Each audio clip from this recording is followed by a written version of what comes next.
So today, we want to continue our discussion on object-oriented analysis and design.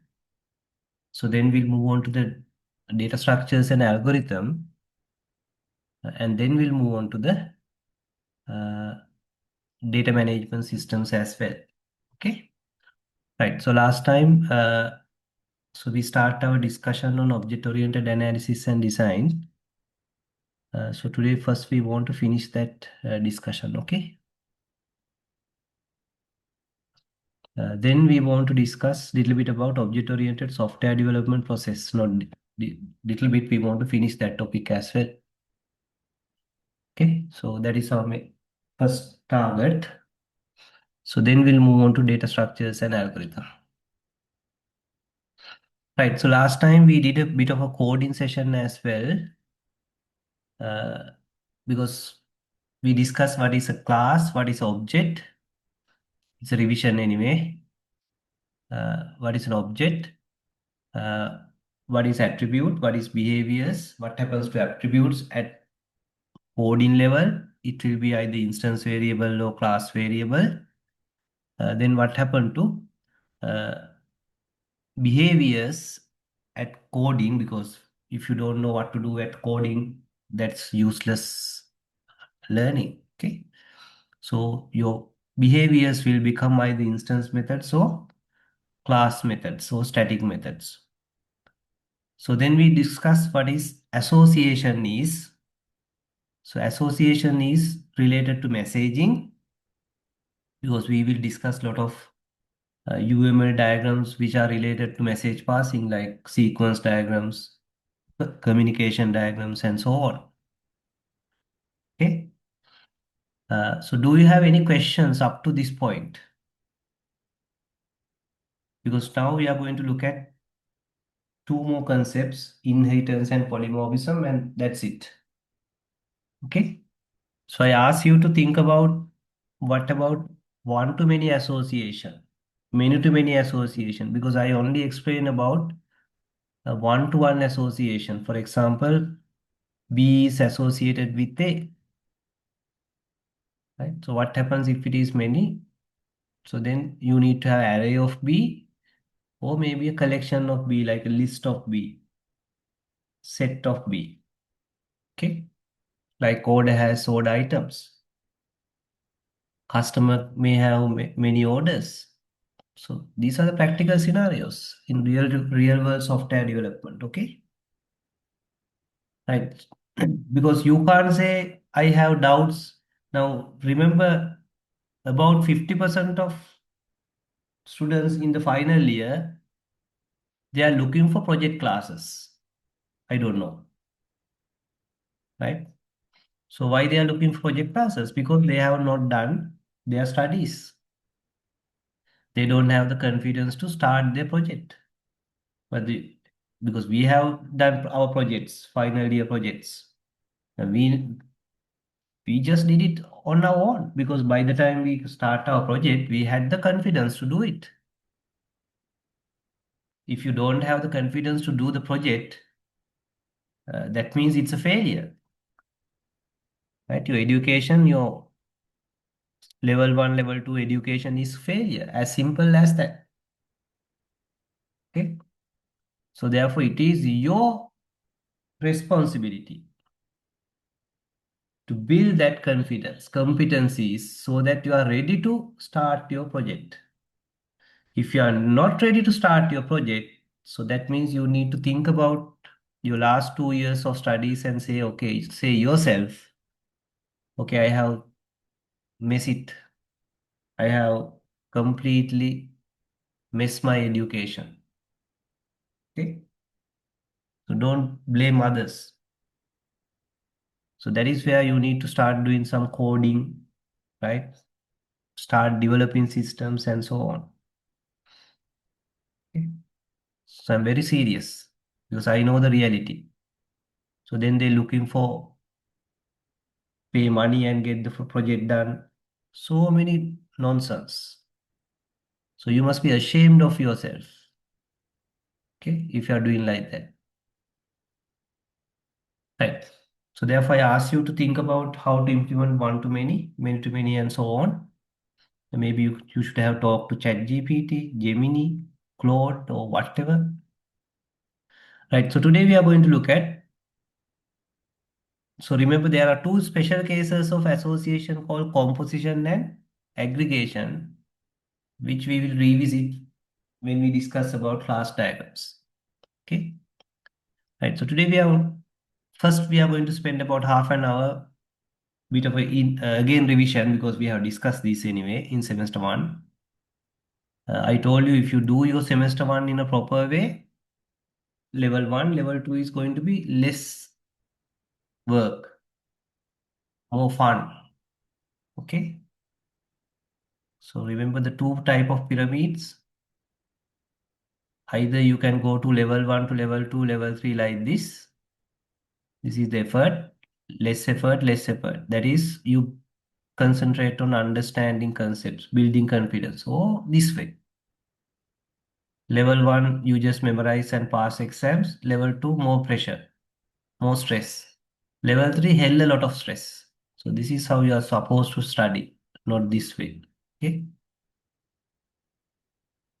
Right. So let's move to inheritance, bit of a revision. So first of all, you must know what is inheritance. So that is how you study any subject, right? What is inheritance? Why we need inheritance and how, right? Critical thinking. What, why, how. So what is inheritance?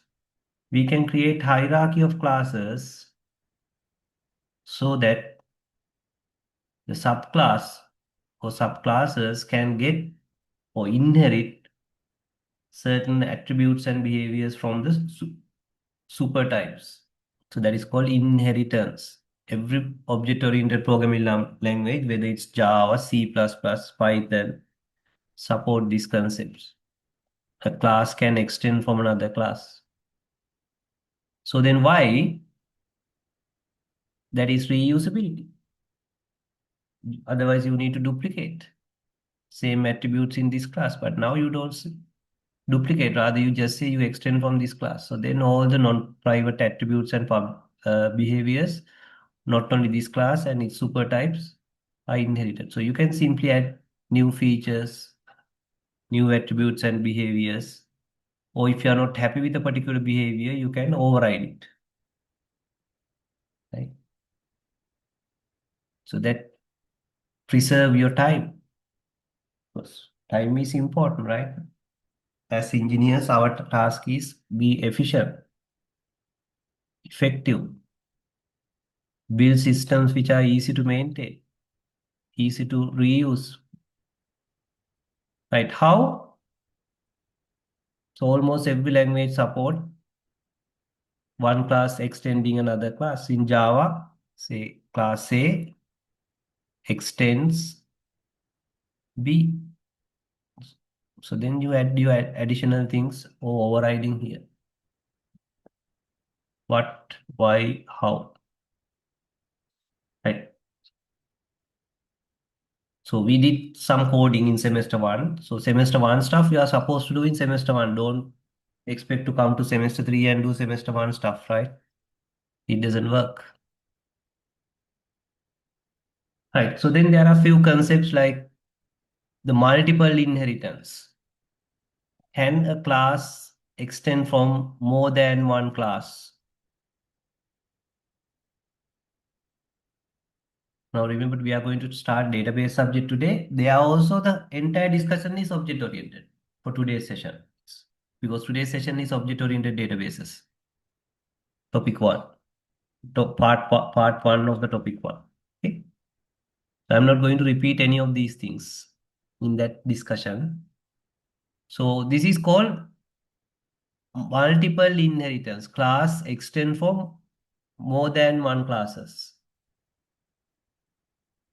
Remember, this is not allowed in modern programming languages. So it was supported by C++. Even today it's supported.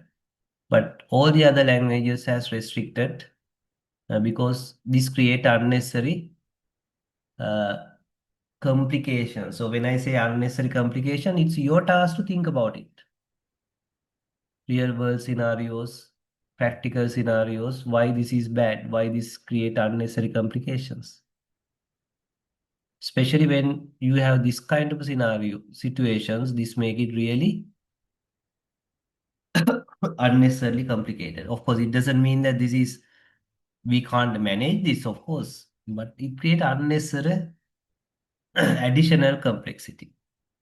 For example, if a particular attribute or behavior inherit to this class through this, so there's ambiguity whether it's coming through this path or that path. Okay. If the same behavior is here and here, so then which one we need to inherit? So that is sometimes we call double diamond death. Or sorry, deadly diamond death. It's like a diamond shape. So, so I asked you to think about these things. Uh, so Java, Python, PHP. So these languages doesn't support multiple inheritance. Okay. But there are practical situations. Maybe a particular class need to play the role of more than one class. So therefore, what is the solution for that? Anyone? Anyone who has done your semester one proper way? Yes, so Java, Python, PHP, they don't support multiple inheritance, but they have provided an alternative, a safe alternative. What is that alternative? That means you can't write class A extends B comma C. That is not allowed. In C++, yes, but not in Java, Python. So what is the alternative? Anyone? No one? No one has done your semester one in a proper way. So the alternative is we have the concept called interfaces. Interface. So yes, you can't extend more than one class, but you can implement any number of interfaces. So you can say class A, maybe you extend one class, but implements say I1, I2, and so on. So now your class A is also B. My A is type A is type B by inheritance, and also A is type I1, A is type I2, and so on. Okay. So at any time when I1 is expected, your A is a candidate. That is also multiple inheritance, but in a different manner. So basically they made, you can inherit from more than one classes, but we call them interfaces, but it must be abstract, 100% abstract. So that you implement everything. You only inherit the method signatures, right? So you can get into this kind of a serious discussions with AI agents, your friends, if you have some friends in the industry, okay? So that is, education is not just attending lectures. It's doing things, involved in discussions, debates, right? So therefore, now we have a concept called interfaces that indirectly support multiple inheritance as well. Of course, interfaces support mainly not multiple inheritance, support mainly polymorphism. Okay, right? Any question about inheritance? Any question about inheritance?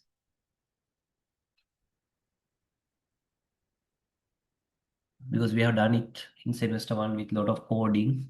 Okay, right. Our next concept is polymorphism. So again, you should use the same approach.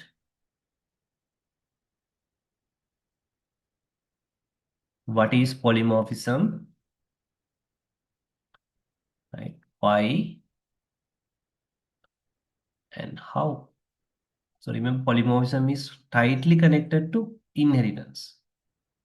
but two different concepts. They go hands in hands. So polymorphism means, remember inheritance means your subtypes inherit non-private attributes and behaviors from supertypes for reusability. Polymorphism means a class can or object can take its own type or a own type or any of its supertype, like any of its supertype.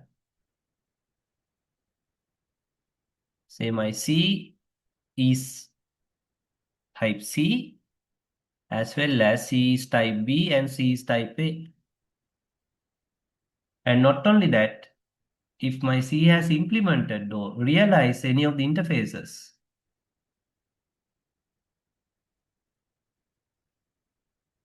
my C can take the type of I1, I2 as well. So therefore my C is of a type C, of type B, type A, type I1, type I2 and so on. If I1 is extended from another interface, that is extend inheritance, not implementation. My C is of a type I3 as well. So that is called polymorphism, ability to take many forms. It is not any forms, it is many forms. What are those many forms? Its own form or any of its supertype or any interface or super interface that particular class has implemented. So likewise, you must be very precise when you explain something. So that shows how comfortable you are with that concept. That is why they ask you to come for interviews, right? So a lot of people fear of interview because they don't have that confidence. You can't go and talk like a parrot in an interview. So it shows your emotions, your confidence when you talk. So that you need to build, okay, gradually. Right. So that is called polymorphism. What ability of an object to take its own form or any of its supertype forms or any of the form of the interface that it has directly or indirectly implemented. So remember how the critical thinkers learn things. What, why, how, then why. So why is, you can explain it in so many ways. A simple short answer is reusability. But this reusability is different from the reusability of inheritance. So inheritance means reusability is you reuse the non-private attributes and behaviors of supertypes.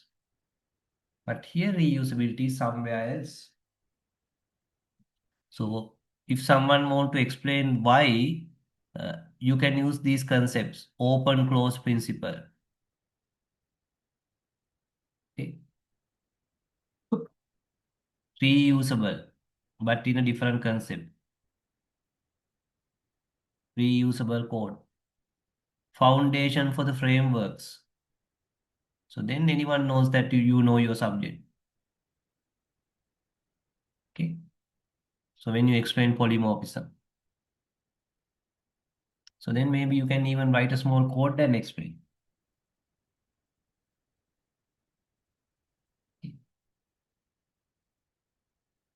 So here the reusability is somewhere else, right? For example, say you have method, say void x, say do x. Say you are expecting as a parameter class A. Now when someone call this method, they can send an object of class A, A1 equal new A. Yes, that A1 object is accepted. But if you have B, which is extended from A,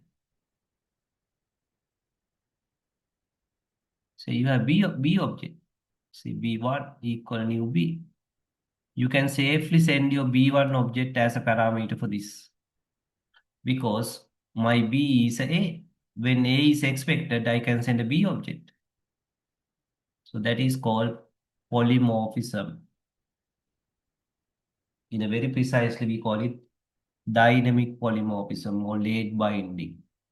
It's it's at the runtime, it's bounded. Okay. So you should be able to write a code and explain it. Write a code, compile, run. We did that in semester one, right? I'm not going to do it again. If you are doing this same thing as semester one in semester three, we waste our time, right? I don't want to waste our time. Because we are supposed to learn new things here. Okay. Right. So that create sort of a futuristic programs, future-proof programs. Right? So that is what we are supposed to do, engineers. Right? We live in the future. We think about the future, future changes. We build things today supporting the future. So therefore, when we write the code, we write our method is expecting A. But in the future, due to various requirements, maybe your software has extended A to create B, maybe C. So then those objects are also accepted by your code. You don't need to come and change this code. Even C objects are accepted at runtime. So that is called polymorphism. So that is called dynamic binding, late binding. That is how you create frameworks, right? Whether it's MVC framework. Remember we discussed that under swing programming, event handling. So you create your own event handlers and send it. Yes, Java runtime environment handle your events, but you write your own event handlers, your own J components and so on. So you need to think about that, right? And knowing, use those concepts. Okay, right. So if you have any questions, you can ask, but don't ask me to again write code and explain because which I have done in semester one. Maybe you can look at the recordings and so on. Okay. Or ideally, you should have understood by now. Okay. So I don't care whether you got a A plus A for your programming one. What I care is have you understood these things? Now, are you comfortable with these concepts? Okay.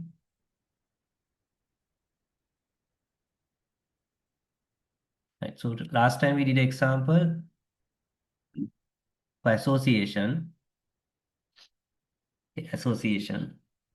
So let's do one example for inheritance and polymorphism, and then uh, we'll stop this discussion. Okay. Revision on object-oriented concepts. Okay. So then we'll move on to the object-oriented process. Say we have a class called X.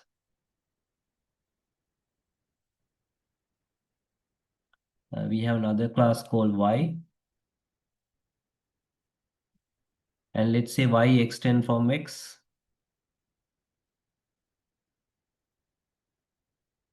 Okay. And let's say my X class has, say, int P attribute and behavior. Okay. Say void do Q. Say S out do Q. That is X. Right? That is X. So then my Y class extend X, so therefore these are not private, these are inherited. That means my Y object has the access attribute called P and it has a behavior called do Q. Okay. Let's write a class test inheritance.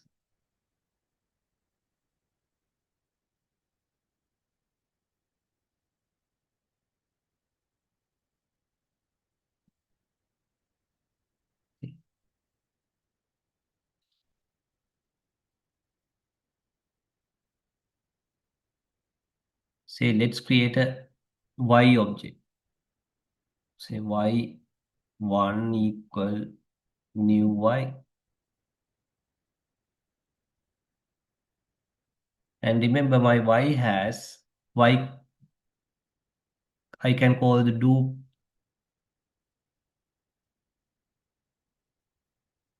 q because y is x already inherited. Okay. So I can call do q. Okay. Do q. Say y1 dot do q because my y inherit do q from x, right? I can run it. That is inheritance. And of course, I can set even the attribute. Say y1 dot p is 10 or something. Okay, that is inheritance. And not only that, if my y class has anything, okay,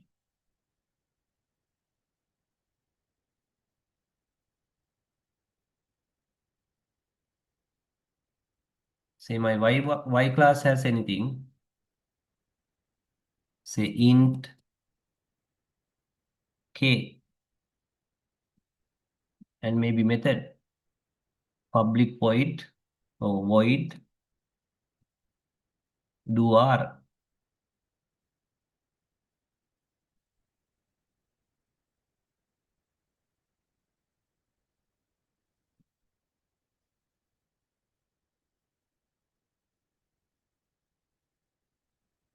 So now this is void. Now I can set the k property as well as call the do r. So let's say do L.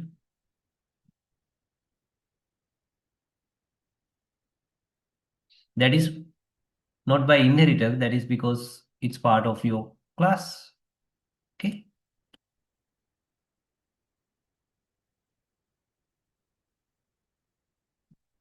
Say y1 dot k is 20. That is not by inheritance because it's your class. And y1 dot do L. This is by inheritance. This is because it's in your class. That is inheritance. Okay. So what about polymorphism? So let's write another class xyz. Say z, I have a method. Say void do z. I'm expecting x, right, as a parameter.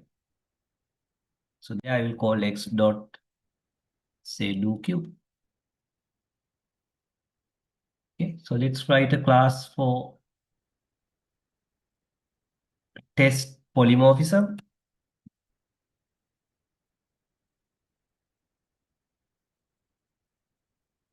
දැන් මේවා thread programming වලට ගියාම event handling වලට ගියාම පස්සේ mobile development වලට ගියාම we heavily use මේවා තේරෙන්නේ නැත්නම් එතනින් එහාට කතන්දරේ තේරෙන්නේ නැහැ.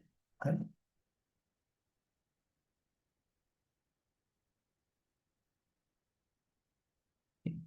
Right, so let's create a z object.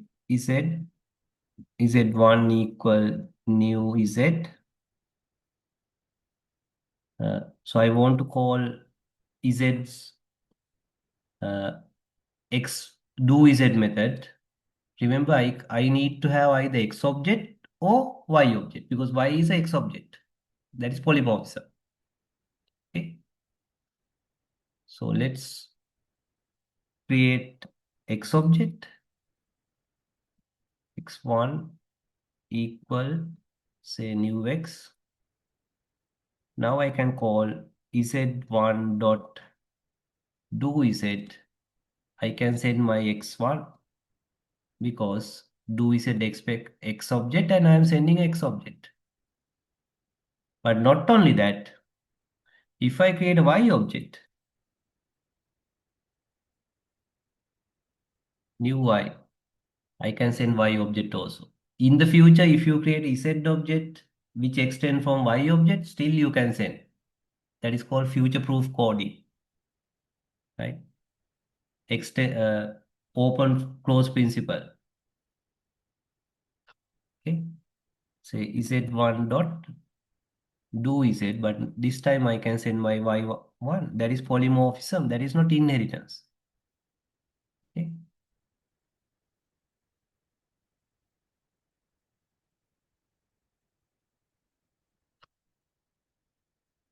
Right. So my z expect x, but I am sending y. I am sending y. So both are working. No errors. You can see. So not only that, we can use it. Remember, polymorphism can be used with interfaces as well. So if I have interface,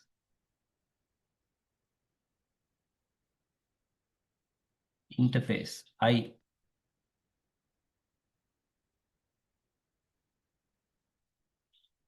say I remember interfaces, you can have only method signatures. Let's say do I.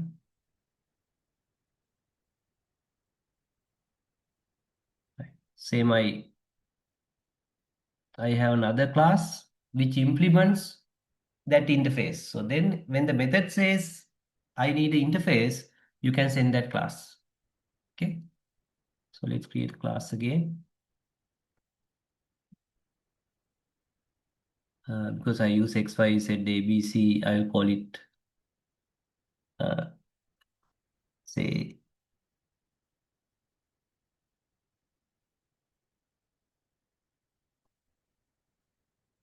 G. I will say implements I. So remember, if you implement I, you must implement all the methods in I, right? So that is the error message say, right? Implement the methods. Yes, do I. Okay. Say do I. Now when I is expected, I can send G objects. Okay. Say Z has another method which is expecting, say do Z, which is expecting I. Remember, parameter can be interface, right? Say I dot.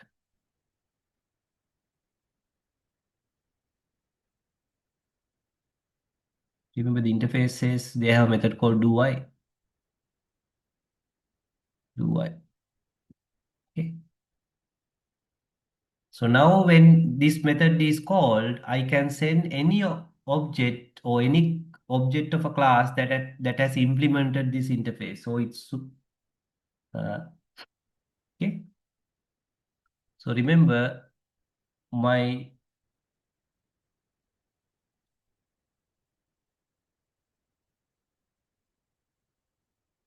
G implements I. So therefore I can set a G object when I is expected. Okay. So let's create a G object.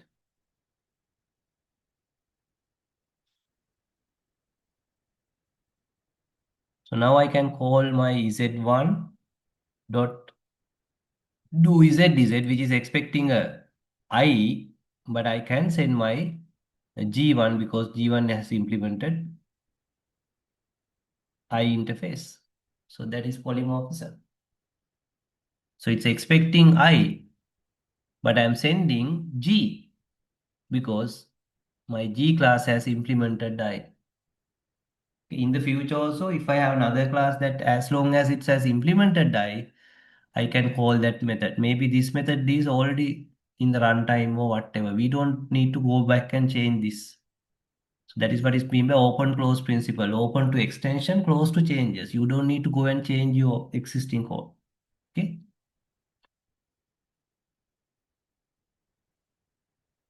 Right. So think about it. Think about it. Okay. Or you can just have a serious discussion, maybe whole day. You talk to ChatGPT, Gemini, right? Explain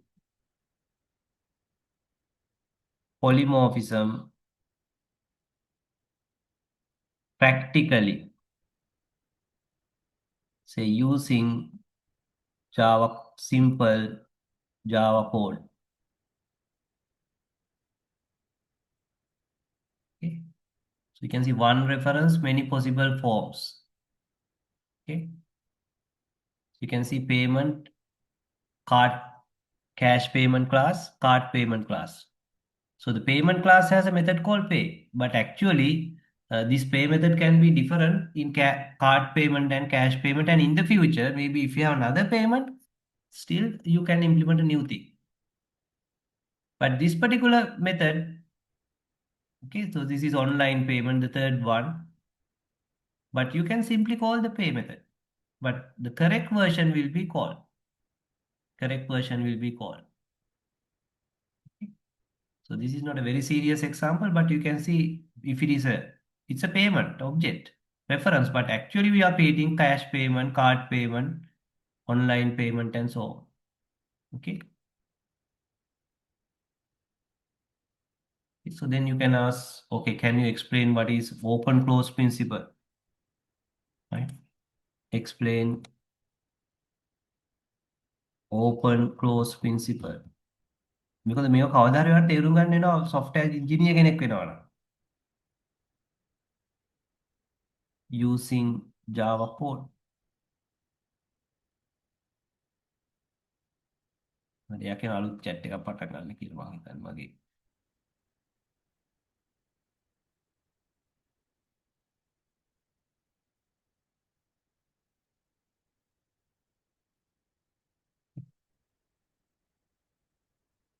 So this is violating object oriented concepts. Right? මේ අලුතෙන් payments එනකොට ඔයාගේ කලින් methods වෙනස් නොකර දිගටම පාවිච්චි කරන විදිහට කෝඩ් එක ලියන විදිහ. මේ තියෙන ඔයාලට තියෙන්නේ හරියට payment interface එක implement කරලා payment method එක ඔයාලට අවශ්‍ය විදිහට implement කරන්න. So at runtime then the correct version will be used. That is called dynamic binding or late binding. Okay.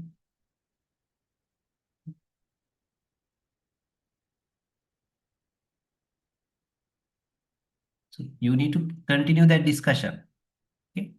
Adding a new payment type should not require change in the existing payment processing code. No, we don't go and change our existing because you need to implement the correct overwritten version. Okay. Right. So that's it about our. Now I will go through the UCSC note again related to topic 1.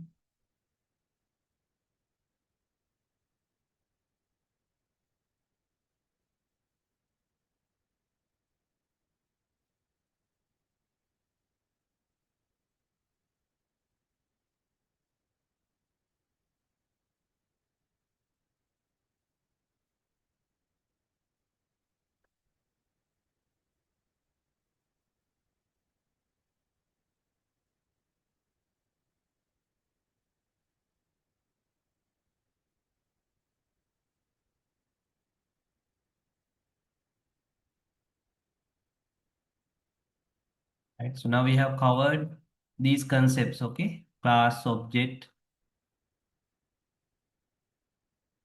attribute, services. Okay. Messaging.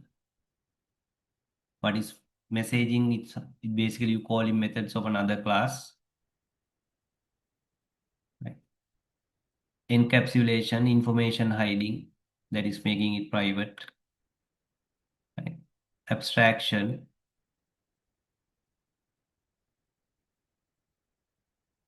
Right. Inheritance.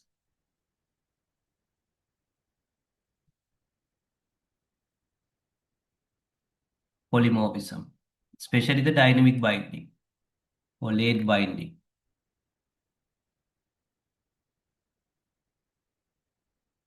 Explain කරලා තියෙන override methods. මේක තේරෙන කම තේරුම් ගන්න ඕන. හරි? Right. So now let's move on to the second part, that is introduction to UML. Right, introduction to UML. Uh, so that note I have already given to you. That is UML overview. This is the UCSC note. Okay.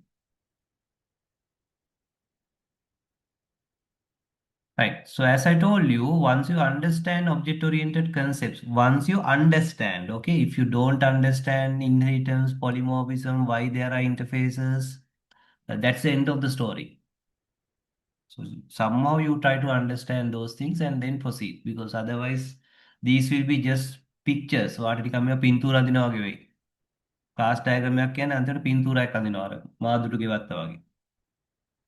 It is not going to do any good for you.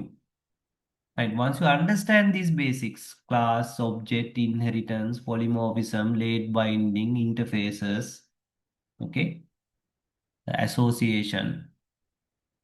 So you can now start designing, first analyzing systems and designing systems using object-oriented concepts. So remember, simple things we simply develop. Simple things straight away build. Complex things we design and develop. So part of designing is modeling the solution. And part of analysis is modeling the requirements. So why do we model? Right? The word model. Better understand. Especially we model the requirements to better understand requirements. We model the solutions so that the solution is more visible, solution is more understandable so that we can start development.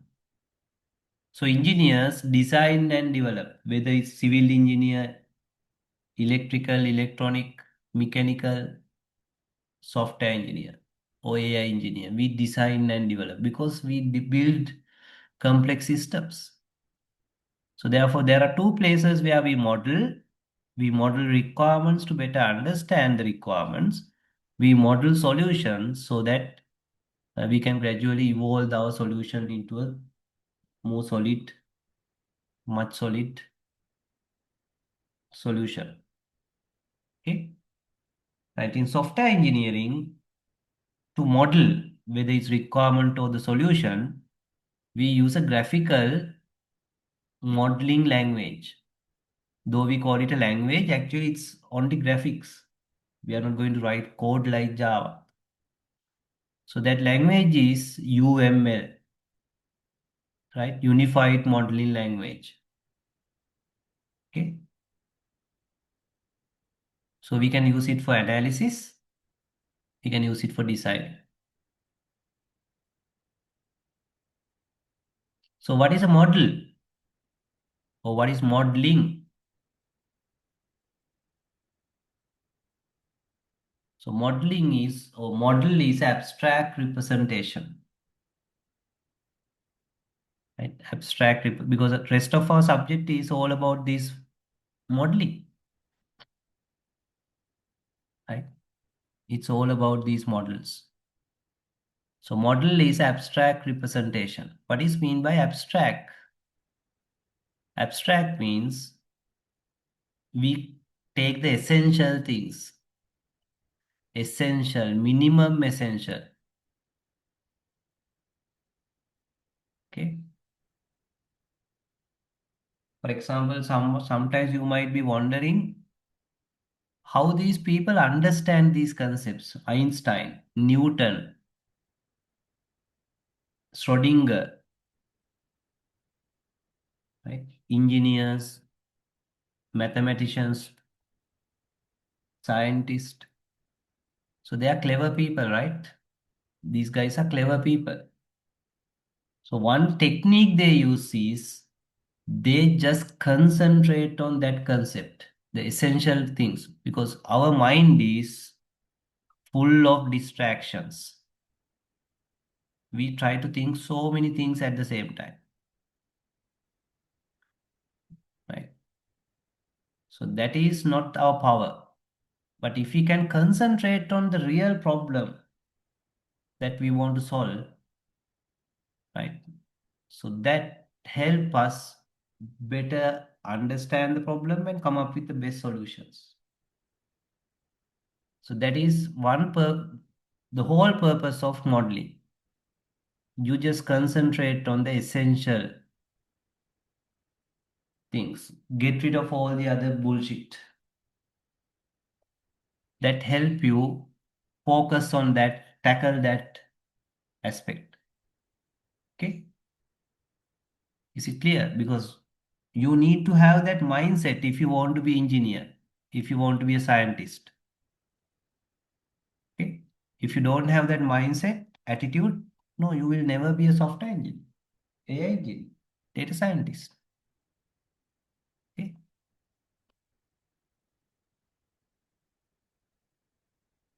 So we can focus on that essential. And not only that, we can focus on different aspects using different models. Right? Because sometimes one model, if you try to model everything, that again make it complex. Maybe one aspect in one model, another aspect in another model. That is why we have so many different models, class diagrams, sequence diagrams, right? State diagrams. So we'll model them separately, but then take the holistic view because your system is all of these, right? So remember, engineers are not sort of a supernatural people. So they have that attitude, focus. They have learned how to handle these things systematically, whether it's engineer or doctor or whoever, right? For example, when you get some illness or whatever, right? Maybe you are a little bit shaky, but maybe your doctor is not that shaky, right? Doctor knows how to handle this. What is it? The reason? Because he or she has that knowledge. He or she has that experience working with these kind of situations. So you just let that guy handle it. So same thing that what software engineers do. Okay? But that you need to develop.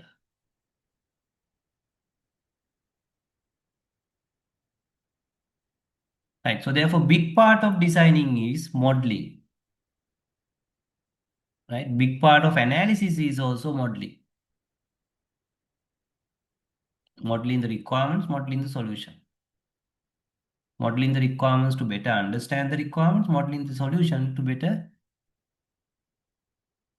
come up with the best designs, best solutions, and also communicate that solution to the developers if you are the architect, designer. Maybe verify, compare two designs and identify which one is the best, and so on. So UML is the most widely used modeling language in software engineering, which was introduced to analyze and design object-oriented systems. UML is not for the structured software development. It's for the object-oriented software development. Remember, your subject is object-oriented designing, analysis and designing, right?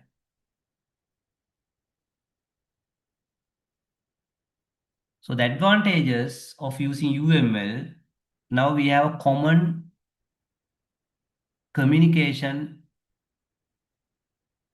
mode, set of diagrams. Everyone knows. Common set of diagrams, common set of terminology. and it support both analysis and design.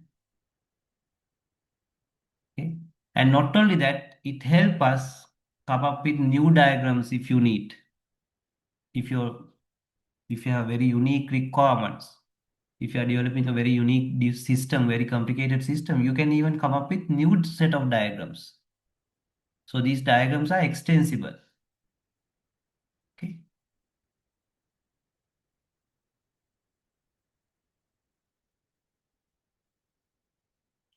So this started in 1990s as UML1, set of software engineers, software development companies get together and start coming up with these conventions. So then they release the UML 2.x. Okay. So therefore you will learn some UML concepts which are common, but some concepts which were introduced in UML2. Some diagrams we will say, okay, this is something introduced in UML2.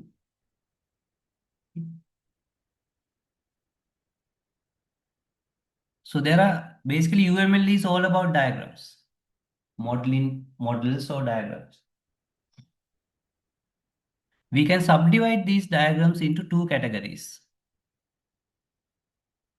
Structure or diagrams that represent the structure of the requirements or the solution.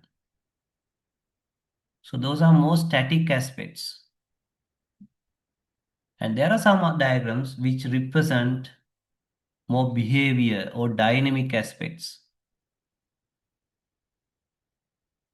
So therefore we will say, okay, this diagram means more structure. For example, class diagram is a structure diagram, whereas sequence diagram is a behavior diagram. That you will gradually understand. Okay. So this is the big picture of all the diagrams supported by UML. So you can see all the diagrams are either structure diagrams or behavior diagrams. And some diagrams are used for analysis, some diagrams are used for designing, and some diagrams we can use for both analysis and design. So basically class diagram, component diagram, object diagram, profile diagram, composite structure diagram, deployment diagram, package diagram, those are more structure related diagrams. Activity diagram, use case diagrams, interaction diagrams, under that we have sequence, communication, interaction, overview, timing, state machines, these are behavior diagrams. Don't memorize. Once we understand these diagrams, we will naturally understand, okay, this is structure, this is behavior. Okay. So this is the big picture. And we are going to cover each and every of these diagrams in this syllabus. Okay. So I'm not going through these one by one because anyway we are going to look at details, each of these one by one.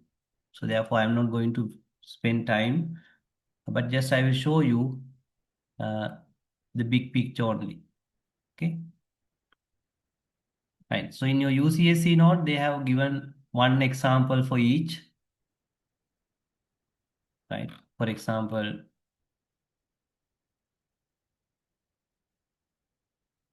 so this is a sequence, sorry, this is a use case diagram. Okay. Class diagram, just to get a feeling of that. Okay. This is an object diagram, which is slightly different from class diagram. This is another use case diagram, state diagram, example for sequence diagram, activity diagram, right? Communication diagram, component diagram, deployment diagram, composite structure diagram, right? Interaction overview diagram, timing diagram, and so on. Okay, so don't worry, we are going to look at, okay, these things more and more. Okay, profile diagrams and so on. We are going to look at each and every of these diagrams. Is it clear? Right. So now we have done the topic 1, system concepts for object modeling, and bit of introduction to the UML. Right. So now we are going to take a small break. After the break, we are going to do the second part, second subtopic, because you can see this subject has so many subtopics because each and every diagram is there. We are going to do the second subtopic, that is object-oriented software development process, which is a small topic. Okay. Okay. So let's move on to our topic 2 and object-oriented analysis and design. That is object-oriented software development process. Okay.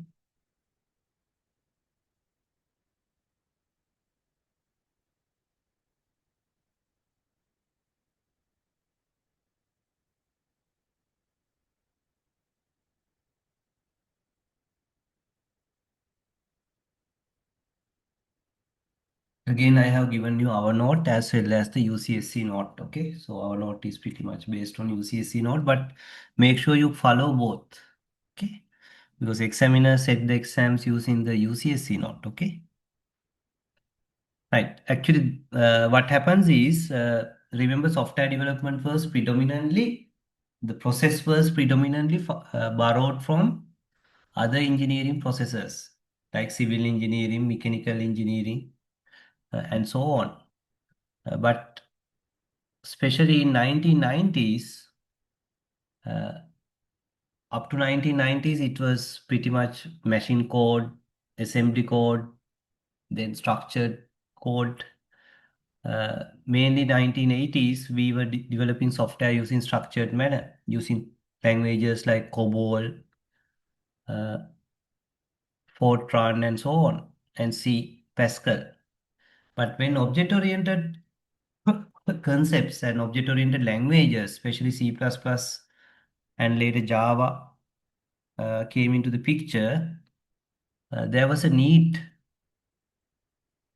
for a different approach, because in object-oriented software development, there's a lot of emphasis on modeling, right? Modeling, design and develop, rather than you just concentrate on coding. Because now we start developing more sophisticated, complex systems, more complex problems we are supposed to solve. And the expectation is your solutions are more reusable, maintainable, and so on. So that is where, by that time, of course, mainly we were doing waterfall approach, sequential software development. Okay. So then, because of the need for modeling, designing, okay, so the software development processes also start adapting to the situation. So that is how uh, these object-oriented software development processes evolve. And out of those, what we are going to look at is unified process. So unified process later evolved into, uh, now we have the agile development and so on. But it all started, we can see it all started, especially the object-oriented approach was adapted by unified process. Okay. So basically unified process is a special case of iterative approach. So basically what happens was, earlier we had sequential approach or waterfall. So then spiral and iterative approach. That is, we develop software in iterations. So then, yes, iterative approach is good. We can adapt changes, right? Absorb changes, quick feedback, early competitive advantage, and so on. But with the emphasis on modeling, architecture, so this iterative approach was further refined to build unified process. And then unified process further adapted as rapid software development, and now it's more agile development. So that is how it evolved. Waterfall, iterative, unified process, rapid software development to agile. Okay.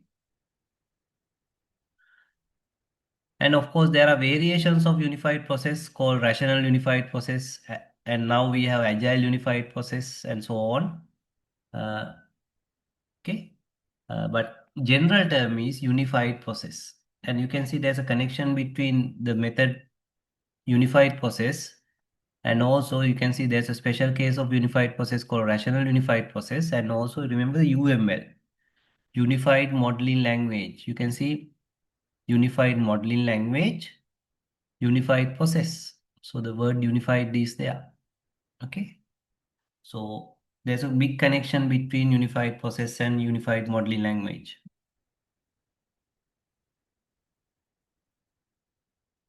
Right. So what are the key aspects of unified process or special cases like rational unified process or RUP? As I told you, this is a adaptation of iterative and incremental development, right? We develop software in iterations, and incrementally we add more and more features. We get feedback from customer. So that is there. That is there in unified process. Right? It's iterative, incremental, evolutionary approach, not sequential approach. And some other features include it's use case driven. So we take a use case. Of course, in modern terminology, we call them user stories. We take use case and develop and deliver. Then another set of use cases deliver. And lot of emphasis on set up good architecture. Upfront, establish good architecture, because remember, object-oriented systems need a proper architecture. And lot of emphasis on modeling in analysis, design. Okay. So these are the key features: iterative and incremental, use case driven, architectural centric, model driven, and there are some others like emphasis on reducing risk, quick feedback, and so on. Mm. Those features are inherited from iterative approach. Okay. So it's iterative, incremental, evolutionary approach.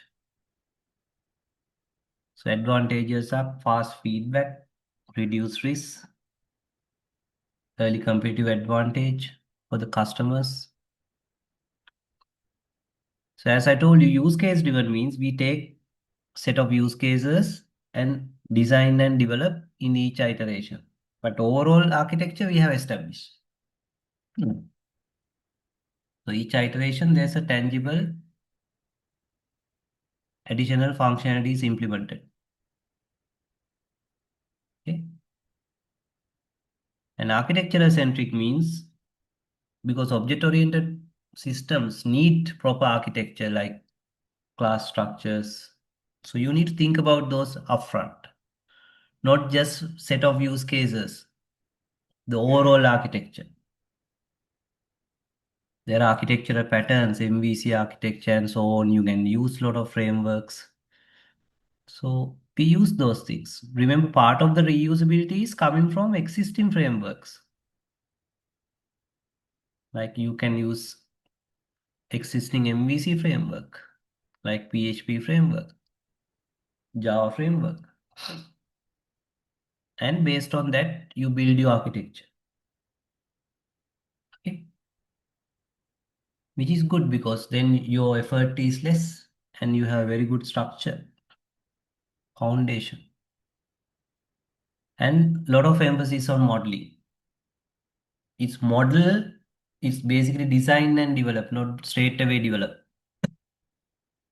We do modeling use during analysis. We do modeling during designing. Okay.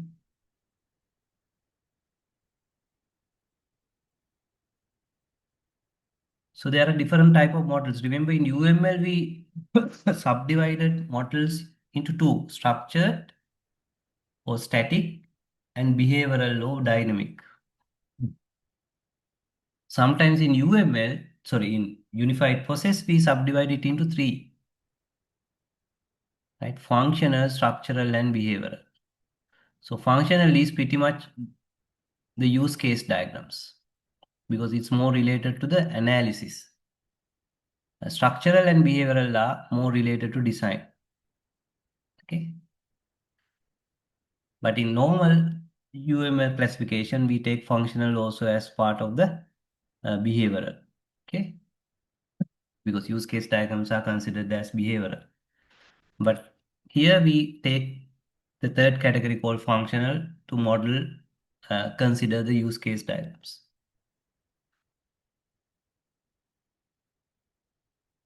Right. So remember, unified process is an iterative approach. So we develop software in iterations.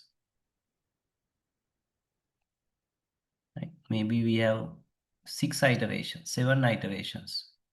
Maybe each iteration is 1 month.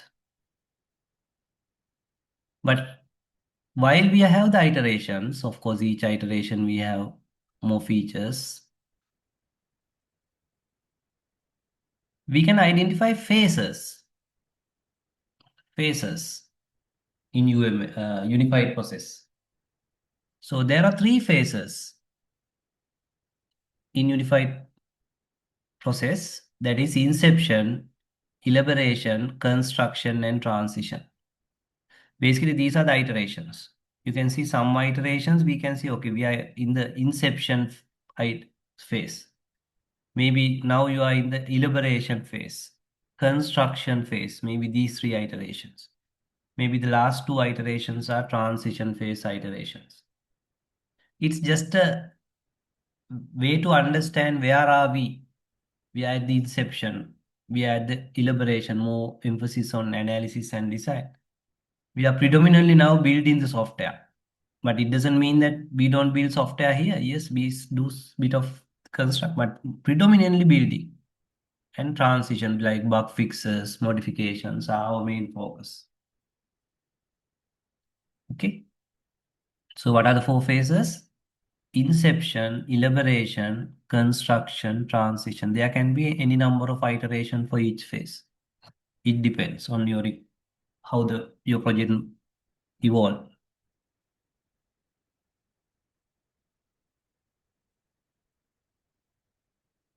Okay.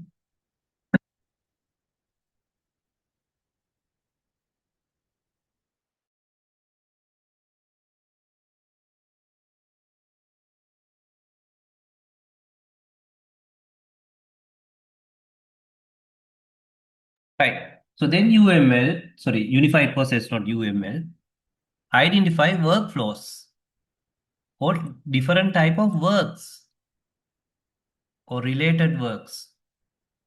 We call them workflows. So those are different type of work your team members are supposed to perform during these iterations. So according to unified process, these are the workflows: business modeling, requirements, analysis and design, implementation, testing, deployment, configuration or change management, project management, environmental management, okay, and so on. Again, these are not hard and fast workflows. There are flexibilities, okay, but these are the typical workflows. And you can see that these workflows or these type of work may expand into multiple phases, multiple iterations, but may be predominant in some phases. For example, business modeling is mostly done at the inception and elaboration, and its role is getting lesser and lesser. A requirement more at the inception and elaboration. But if you take something like testing, more work at the latter parts, latter part of construction transition. But some aspects like project management is everywhere. Okay. environment everywhere, and so on. Some workflows, more work at particular phase. So to some workflows, it's sort of a everywhere you have it. So you need to have a bit of understanding about that. When you are involved in a software development project, you must have idea. Okay, maybe testing is not something we do at the end only, but more work at the end. Here you need to understand the requirement, the QA people need to write test cases. But obviously analysis and design more work at the upfront, not at the latter part. So at the latter part, why do we have small things? Because still there can be change requests, which we need to analyze. But that is less. Okay. So environment, maybe set up the development environment, set up the QA environment, production environments, everywhere. Okay. Right, workflows and phases. Okay. Inception, elaboration, construction, transition, and the workflows, business modeling, requirement analysis and design, implementation, testing, project management, change management, deployment, and so on. You can see deployment, bigger portion is at the end, especially going production. But here also deploy it in the QA environments and so on. So you must have a bit of understanding about what kind of activities are more prominent at the inception phase, right? Elaboration phase. Elaboration phase is more into the analysis and design. Inception is setting up the project, right? Feasibility and so on. Construction is more focusing on delivering more and more functionalities now. The design and analysis are now pretty much stable. Okay. And transition is more change request, bug fixes, that kind of activities. Okay. So we can identify three categories of workflows. This is super important for your exams as well. Of course, there are so many workflows, but three types of workflows: engineering workflows, supporting workflows, and other workflows. So engineering workflows are directly related to analysis, design, and development, testing. So supporting workflows are more management, like project management, configuration management. Other workflows are more related to maintenance, operations, and so on, like deployments and so on. Okay, so that those are the three categories of workflows. Okay, engineering workflows, supporting workflows, and other workflows. Okay, so these are some of the prominent workflows like business modeling, that is feasibility study, and that kind of things are related. Requirement workflows is more into the requirement analysis, gathering, analyze, model, verify. Like in UML point of view, it's more into the use case diagrams and so on. Then analysis is part of the requirements. And design, like class diagrams, sequence diagrams, and so on. Implementation is pretty much implement the database, implement the UI, implement the business logic, integrations. And testing, it's throughout, right? Unit test, integration test, system test, user acceptance test, even performance test, usability test, and so on. Right? Deployment, deploy into dev servers, QA servers, production servers. Okay. And project management is going across the project. More work at the beginning when you set up the project plans, right, scheduling, and then we have less work in the middle, more monitoring, and again more work at the end, project close, and so on. But it's throughout there are work. Then change management. right? So every change must be documented, and maybe you need to modify your project plan, rebudget. Okay. So all the artifacts that going through changes, you need to identify like configuration management. That is why we have something like GitHub, code, right? Environment, production, and also operations and support like user training, security, and so on. Okay. Right. So that's it. I told you it's a small topic. I'll rush through the UCSC note as well.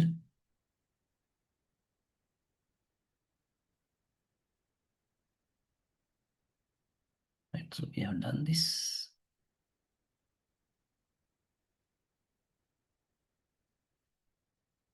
Right. Object-oriented software development process.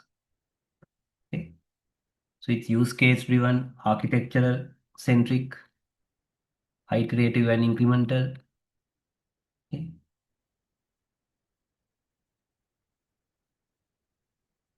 The phases, workflows,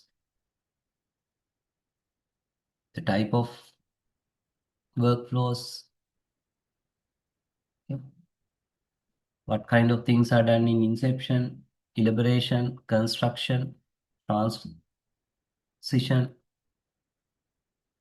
the engineering, supporting, right? The categories of workflows, and each workflow, what is requirement workflow, what is analysis, what is design, right? Implementation, testing, deployment, supporting workflows, project management workflows, change management workflows, environmental workflows, and so on. Okay, right. So that's it. Now you need to take the ownership of these topics. Okay, not only the exams, right? Get an idea about how these things are done in reality. You remember, exam is short term. Your career, your job, your profession is long term. Okay, right. So now we have done two topics from object-oriented analysis and design. We started in the last class, but now these topics are very small topics. Sometimes we can do even two topics per day. Okay, so starting is a little bit slow, but we can go fast. Okay. Right, so now we move on to our second subject, data structures and algorithms. So I will show you the syllabus as well. Then we'll move on to introduction to data structures and algorithms. And then we will start our first data structure, set of data structures, array cell linked list, which we will not be able to finish it today, but we want to start it. Okay.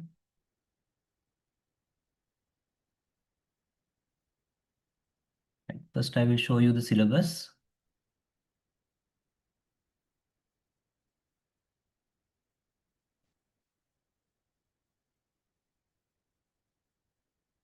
So this is again GPA subject, IT subject, 3 credit values. And you can see a lot of practical hours. This is basically programming. So you must spend more time coding than theory. If you don't do that, it doesn't work. Maybe you may pass by memorizing, but it doesn't add any value to your character, your okay. So you are not going to face your interviews and so on, and maybe in the future be a someone valuable professional unless you start developing things. So if you do IT, I don't know what about you, right? If you want to be a doctor, you must always think about, okay, I want to help patients, right? I want to cure illnesses. If you don't feel like that, don't be a doctor. You waste your time. නිකන් සමාජයට මම දොස්තර කියලා නිකන් ලොකුකම බලාගෙන ඉන්නවා විතරයි. එහෙම කරන්නත් බෑ IT වල මොකද අරකට අඩු ගන්න ජොබ් එකක් හම්බ වෙනවා අන්තිමට ආණ්ඩුවේ IT කරන්න යට ජොබ් දෙන්නේ නැහැ නේ.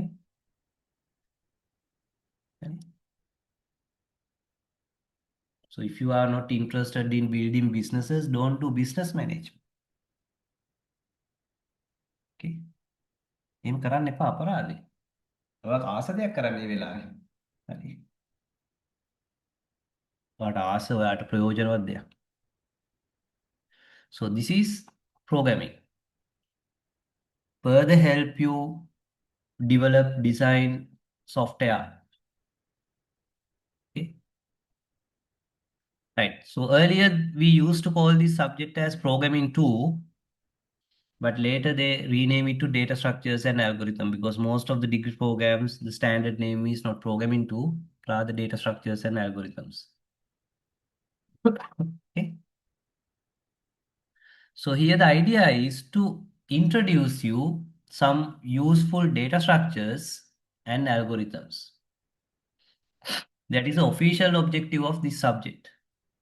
Introduce you more and more data structures and algorithms which help you solving problems, develop, design and develop systems.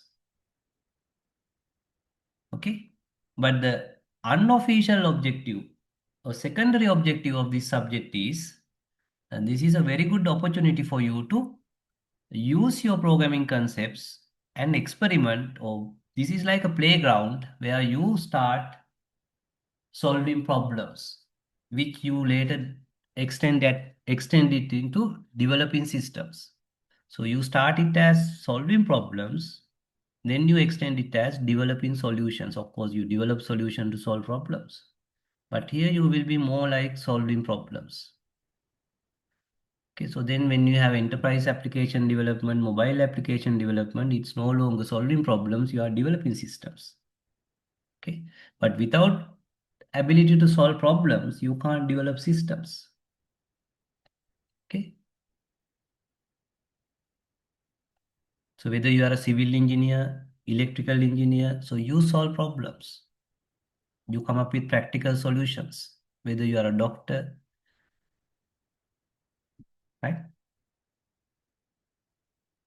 Right, so this course module provides fundamental knowledge and application of different data structures and algorithmic processes. Further, this provides knowledge in the sorting, searching algorithms. Finally, provides skills to use data structures and algorithms for problem solving activities. So that is the ultimate objective. Be a better problem solver, right? Make, right? You are more armed, more competent in handling complexities, solving problems. Because this is the ultimate objective of a software engineer. Right? After successful completing this course, students should be able to explain common data structures and their applications, explain common searching and sorting algorithms and their applications, apply data structures and algorithms in appropriate real-world problem-solving activities.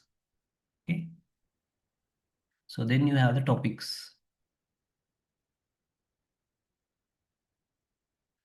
Out of these, this is the introduction to data structures or introduction to data structures and algorithms. So then we have a set of data structures. Then analysis of algorithms and two type of algorithms. Okay. So recursion is not a data structure. Recursion is a programming technique. Right. But don't think that you learn algorithms only here. When you learn data structures also, you will learn some algorithms, how to manipulate, traverse, search through these data structures. So therefore, don't think that this is the only algorithm topic or these two. While you are doing data structures also, you will learn some algorithms related to those data structures. But these are some special algorithms. And of course, this is how to identify the best algorithms when it comes to performance. Because a problem may have multiple solutions. Maybe you can model it using this data structure, that data structure. Maybe you can use this algorithm, that algorithm. So then your task is as engineers come up with the best solutions because we live in a competitive world. Okay.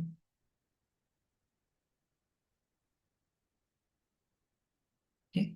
Right. So let's move on to our topic one, introduction to data structures. Okay. First, I will go through our note. Then I will go through the UCSC note as well. Okay.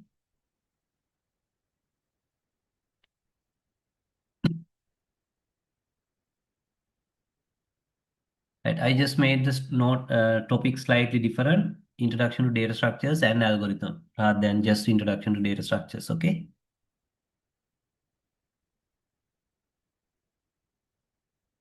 Right. So remember the traditional definition of information system is we process our data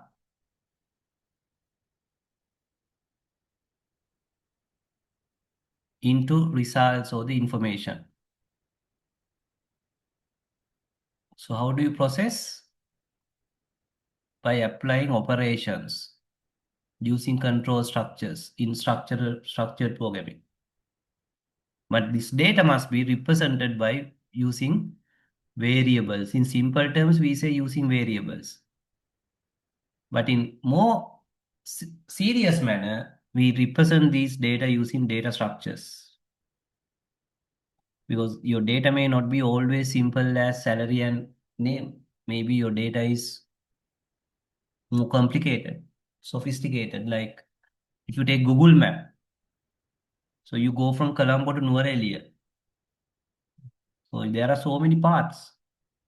So that you need to represent, right? Maybe you can go through Gampola, Peradeniya Gampola, or maybe Avisavela Ginikathela, or if you're coming from southern province, maybe somewhere around Vellavaya, Alla. So how do you keep that path? So that is not, maybe someone will say, okay, we will keep array of cities, but are there any better ways? That is what data structures are all about. So that is just one example. So there are so many different data structures available. So if you use the best data structure, your solution is going to be more effective, more useful, more general. Okay. And then the processing is all about applying algorithms.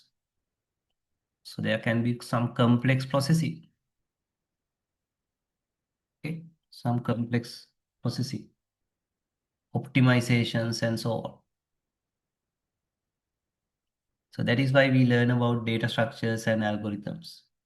Okay.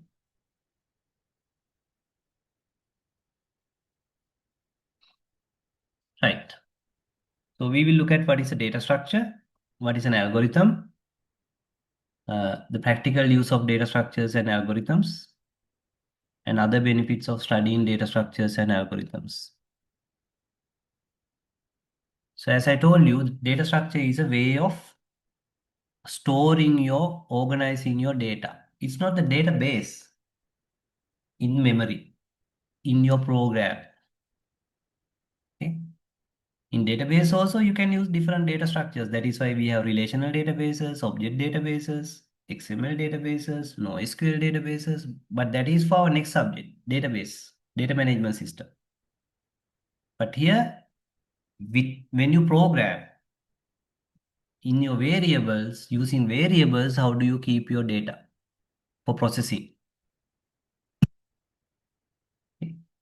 So it must be effective. That means it best fit for the requirement, purpose, and efficient. So if you select the best data structure, lot of ease, there's a lot of simplification when you do the processing. But if you select wrong data structure, all of a sudden you add additional complexity. Okay. So that is where you need bit of knowledge and bit of experience, practical situations. Because when you become a software engineer, if you become a software engineer, you need to take those decisions.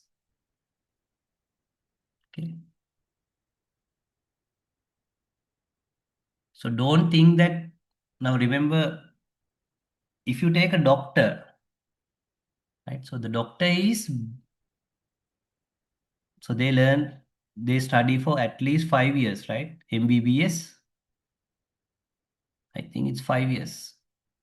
I think the fifth year is training.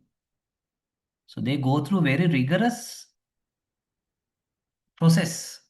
First year, second year, third year, fourth year, then maybe you get an appointment in a government hospital and you are working under very strict supervision of your senior doctors. Then maybe you go for specialization, maybe another 1 or 2 years. And again, maybe you're working under specialization. That is if you want to be a surgeon or someone. Maybe after about 8, 10 years, maybe you are a specialized doctor. But that is not the case when it comes to IT field. In a way, it's good, in a way, it's bad. So why is it good? So for a doctor to earn good money, right, other than their salary, maybe they need to wait for another 10 years. 10 years. Hard work. But they have very special, very organized process to make that particular professional. But when it comes to IT field, especially software field, maybe after third, maybe while you are in the final year, you get your job. Right? And all of a sudden, a lot of responsibilities. So just like all of a sudden, a doctor is asked to do a surgery, but that never happens because of high risk. But say that can happen to IT software engineer because one is no such risk of life. Second thing is there's such a demand, but the benefits are also there. All of a sudden, maybe you get a 200,000 salary, 300,000 salary, which a doctor doesn't get at the end of 1 years of experience, right? So therefore, this is different field, right? So therefore, you can't just think like you are going undergoing a strict process. No, it's all about your character, right? Your willpower and so on. So that is why you need to do a lot of self studies. It's good, it's fun if you have that motivation. Okay, right. So therefore, if you pick the correct data structure, correct algorithms, the things are going to be much simpler for your tasks. And it's a teamwork as well. So if you don't pick the correct data structure, then maybe your other team members might find it difficult to modify your code. So that is how your reputation is built as a good software engineer or average software engineer or maybe worse software engineer in the organization. These are the realities. Okay. So the life is like that. Life is, at the end of the day, you need to face the reality of your life. So everyone will say you are a great software engineer. We want to keep you. We will recommend you for another job. Or they might not directly say, but they may not like you. They may not like to take you to their project, the project manager. They may not want to recommend you. Okay.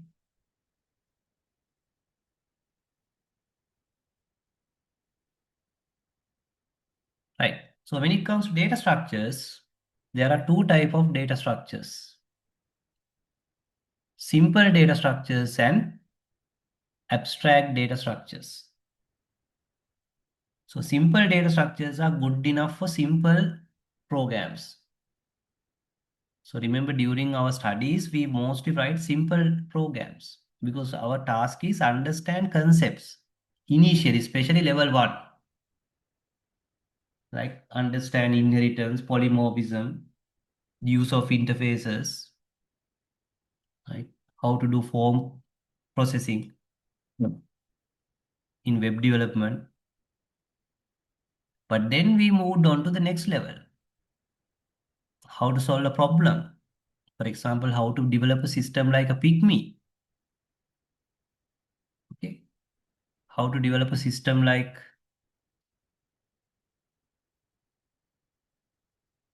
say, online banking system. Okay. How to develop a system like Instagram, TikTok. So that is where you need to think more high level abstract problem solving. So therefore you need more and more abstract data structures. Okay. Not in addition to simple data structures, so simple variables like arrays, simple variable like intex or array of things. So there's beyond these simple structures, we have more abstract data structures, list, stack, queue, graph, trees, and so on. Okay. So we call them abstract data structures. Since we have already learned simple data structures in your programming, like arrays, simple variables, arrays, even the collection framework like list, set, map, we will be more focusing on abstract data structures because no point learning this over and over. Okay. Is it clear?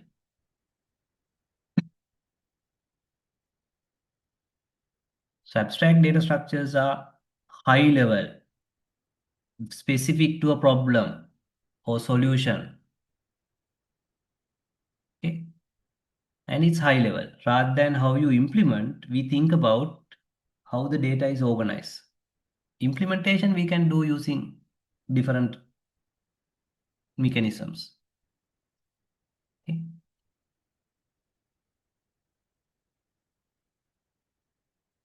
And also we can implement an abstract data structure, particular data structure using different techniques. Same abstract data structure, maybe we can implement using different ways. You can pick and choose. Okay. For example, if you take something like stack, stack can be implemented using arrays, or stack can be implemented using another abstract data structure called linked list. So it's up to us to decide, should I go for linked list based stack or array based stack. Okay.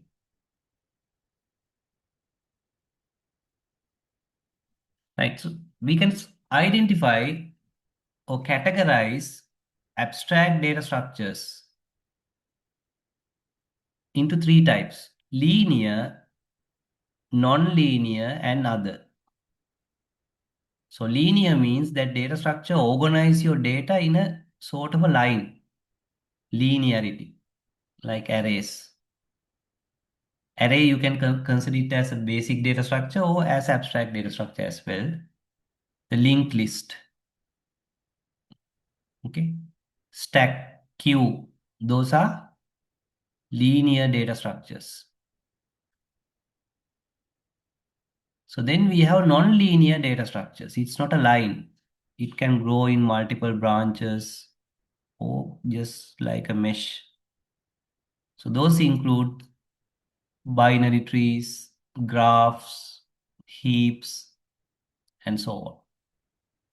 These are not lines. It grow laterally or like a mesh, not like this. And other is special type. It's neither linear nor non-linear. Especially we consider hash as a special type of data structure. Okay. So we are going to cover all. We are going to look at some linear data structures, non-linear data structures, and we are going to look at hash data structure. Okay.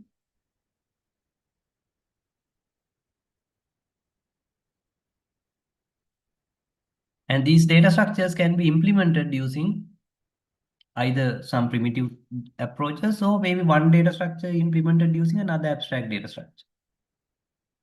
And we can use any language. Language is not an issue. Like for example, you can implement a stack using Java, Python, PHP, C. You can implement a linked list using Java, Python.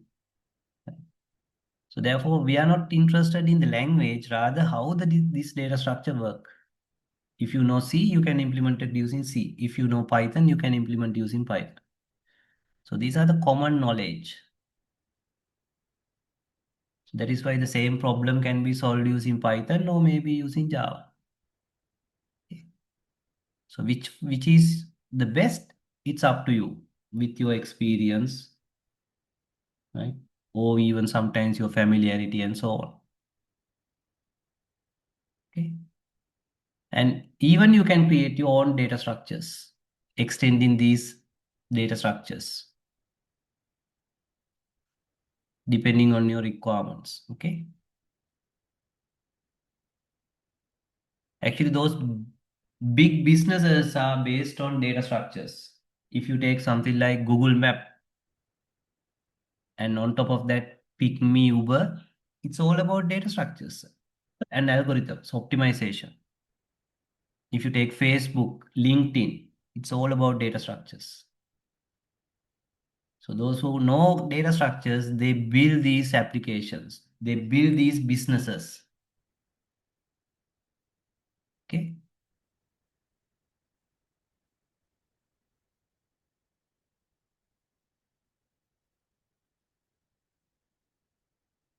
Right. So now we have subdivided it into linear data structures, non-linear and other. And also simple data structures or simple variables and arrays and abstract data structures. So this is another classification. That is static data structures and dynamic data structures. It can be again abstract or not. Static abstract, dynamic abstract. Static primitive data structure, dynamic primitive data structure. So static means it has a fixed size, right? For example, if you take Java array, it's not abstract data structure, it's a primitive structure, but it's fixed size. When you create an array, you set up the size. Size is 5. Then you can't add 6 element to that array. Or you create a bigger array and copy. But same thing, you can create a linked list or list using collection framework. Or you create your own abstract data structure called list. So then it's dynamic. You can add any number of elements. Okay. Again, when you develop abstract data structure like stack, either you can make it a static stack or dynamic stack. Okay. Even tree, you can make it a static tree or dynamic tree, depending on how you implement it.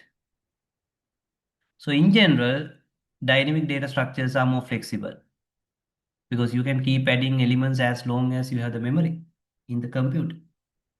Static data structures, there are limitation of how many maximum number of elements you can add. But sometimes this is good enough because if you know upfront, this is the maximum we can go. Maybe this is okay, but this gives you additional flexibility. So therefore, we can't say which one is better. It depends on your requirements. Okay. So in general, static data structures use less memory. Sorry, static data structures use more memory, waste of memory, and generally faster because we don't dynamically rearrange these elements. But resizing is not possible. Therefore, it's less flexible. Dynamic data structures, resizing is possible, slightly slower because you need to rearrange your elements dynamically. And often it has better memory usage, because dynamically we can reallocate, allocate memory. Okay.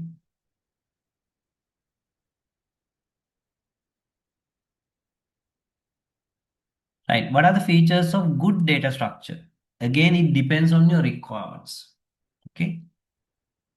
But in general, if it is abstract, it's better, because abstract means high level, more reusable, right? Extensible, right? Abstract, reusable, efficient. So that means we can efficiently manipulate data, and flexible. We can use it for slightly different context. So when we design a data structure or implement a data structure, especially for serious applications, think about these things, right? Try to make it abstract, try to make it reusable, efficient, and flexible. But again, there can be pros and cons. If you try to go for extreme reusability, it might compromise efficiency and so on, right? So that is where you need bit of experience. ඒක හරි doctor කෙනෙක්ට දෙන්න පුළුවන් මට ඉක්මනට ලෙඩේ හොඳ කරන්න කියලා ඕවර්ඩෝස් දෙන්න බෑනේ. හරි එහෙම දුන්නොත් සමහර ඉක්මනට උණ බහි. හැබැයි අනිත් පැත්තේ වකුගඩු නරක වෙන්න පුළුවන් නේ. Same thing, right? So that is why you need to be very serious person, right? Responsible person when you take that kind of decision. Same thing for the systems, right? System එක මේ පැත්තේ optimize කරලා අනිත් පැත්ත south වෙන්න පුළුවන්. Right, so that is data structures. So let's move on to the algorithms. So algorithms are some process logic, processing logic. Okay, so we need to process data. Okay, so it's a very important part of solving your problem or building your system, providing a functionality. And most of the time, these algorithms refer to data because we process data. Or we can say these algorithms refer to the data structures. So therefore, algorithms and data structures are very much closely bounded. So some algorithms are more specific to a particular data structure, or it's easier to use this data structure and this algorithm. But for a different data structure, maybe you need to use a slightly different algorithm. So therefore, you need to take these decisions together. Which data structure, which algorithm. Okay.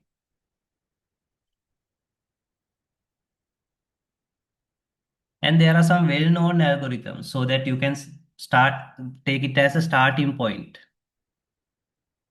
Right, just taking it as a starting point, right? These algorithms are well known. You are not going to write any searching algorithm, sorting algorithm in your software development career, because these are built-in available.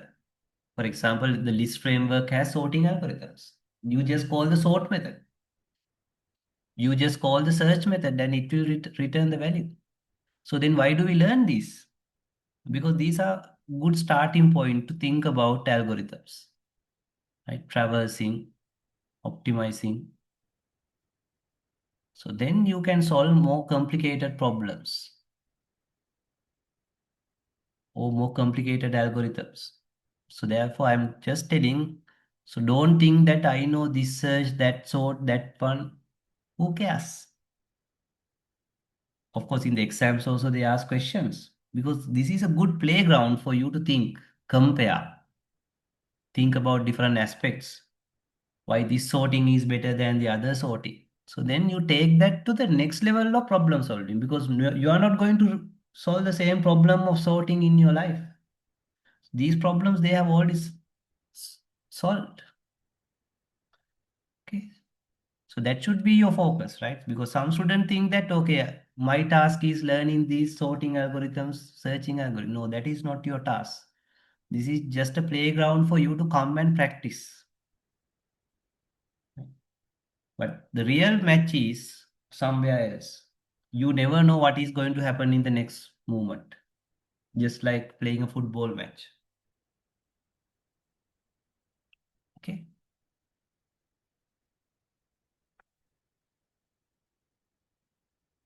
Right. So just like the features of good data structures, you can think of in general the features of good algorithms. Again, it depends on your context. There are no universal things. Maybe one algorithm is good for this scenario, but not for another scenario, another application. But general points. Again, good algorithms are effective. It does the work. It solves the problem. And efficient. It solves the problem. It does it in the best possible way. Fast, less resource. And good solutions are general, reusable, easy to modify. Okay. So basically, a software developer's task is when you are developing solving problems, building systems, right? Represent the data in the best possible data structures and process using the most effective and efficient algorithms. So then your job is done, right?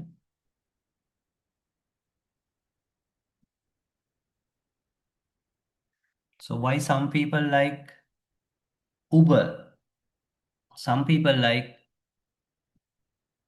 Pick Me, right? At the end of the day, it is what is the better data structure they use. Pick Me, what is the data structure they use? What are the algorithms they use? Uber, what is the data structure they use? What is the algorithm they use? Same for Google Map versus maybe Apple Map.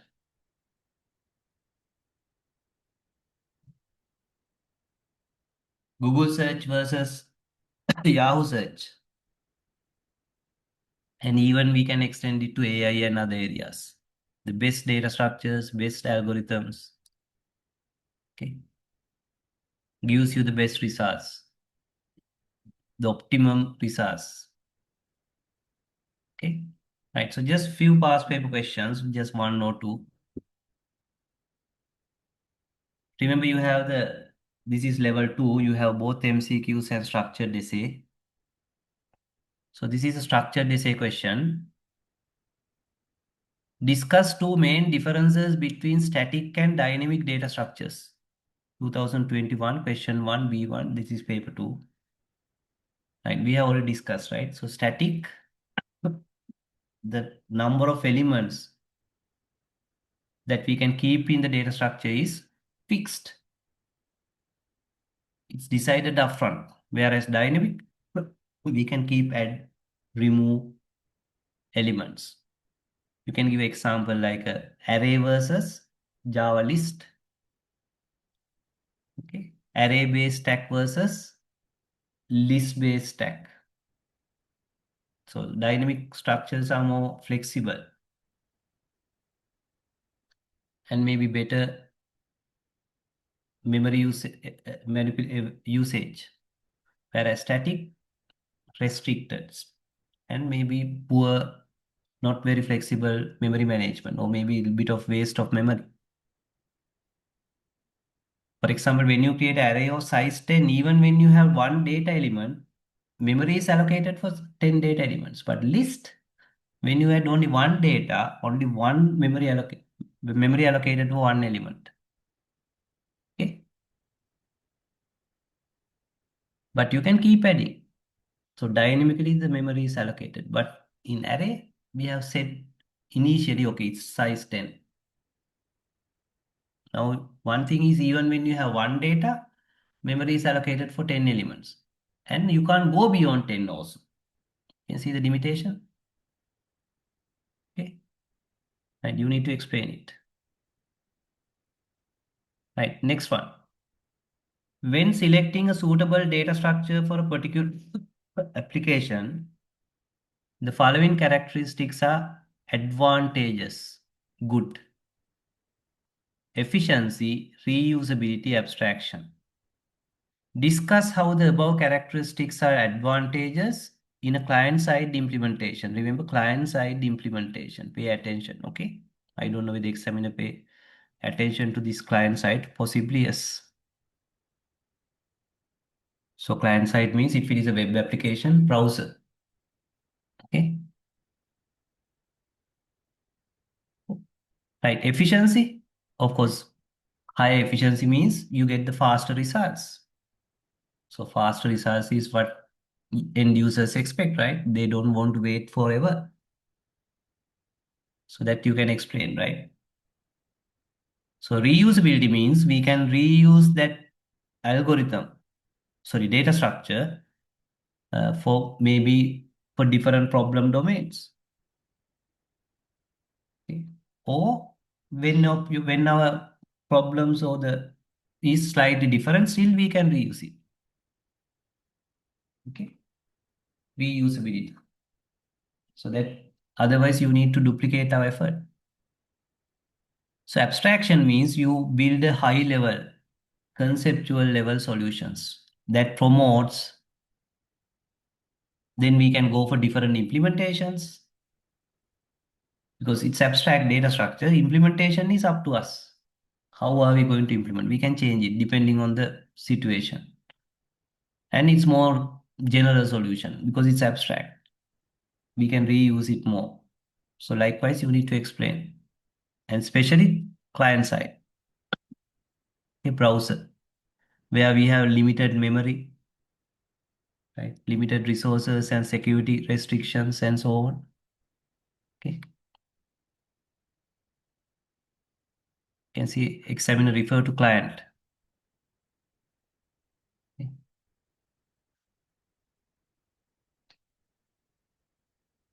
Right. So that is our topic one. So any questions?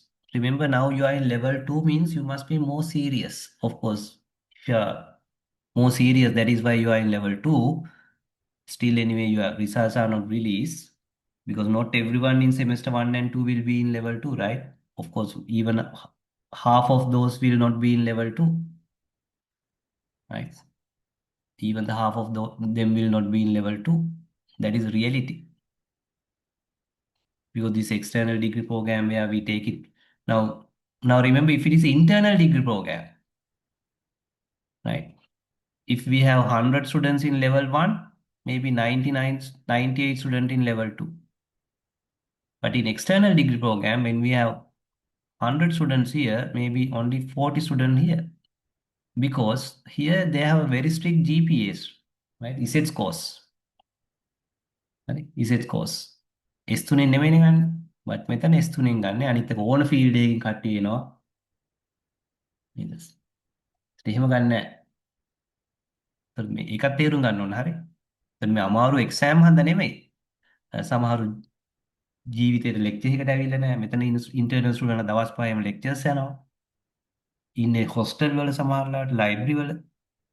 එහෙම නැති අය මෙතන ඉන්න ඕන කියලා නීතියක් නැහැ නේද? එතකොට එහෙම නැහැ. ඉතින් මේගොල්ලොත් එහෙම ඉඳලා ආතල් එකේ මෙතන 98ක් ඉන්නේ නැහැ.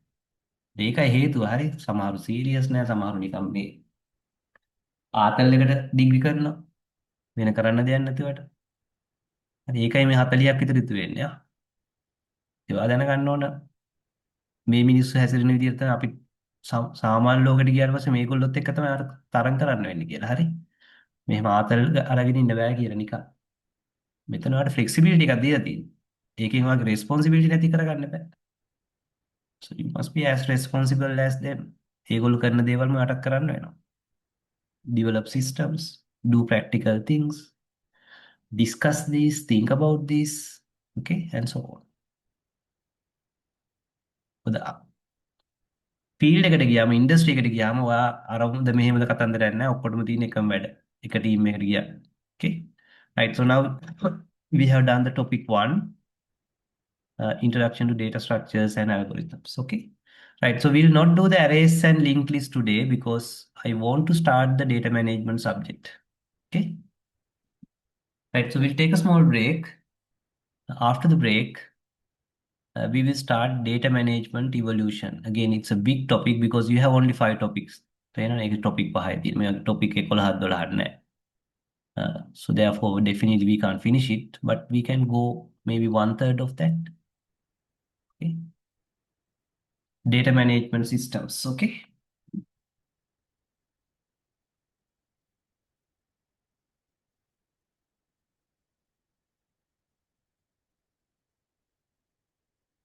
So that is another IT subject. And I think you have 4 credits for that. No, 3 credits again.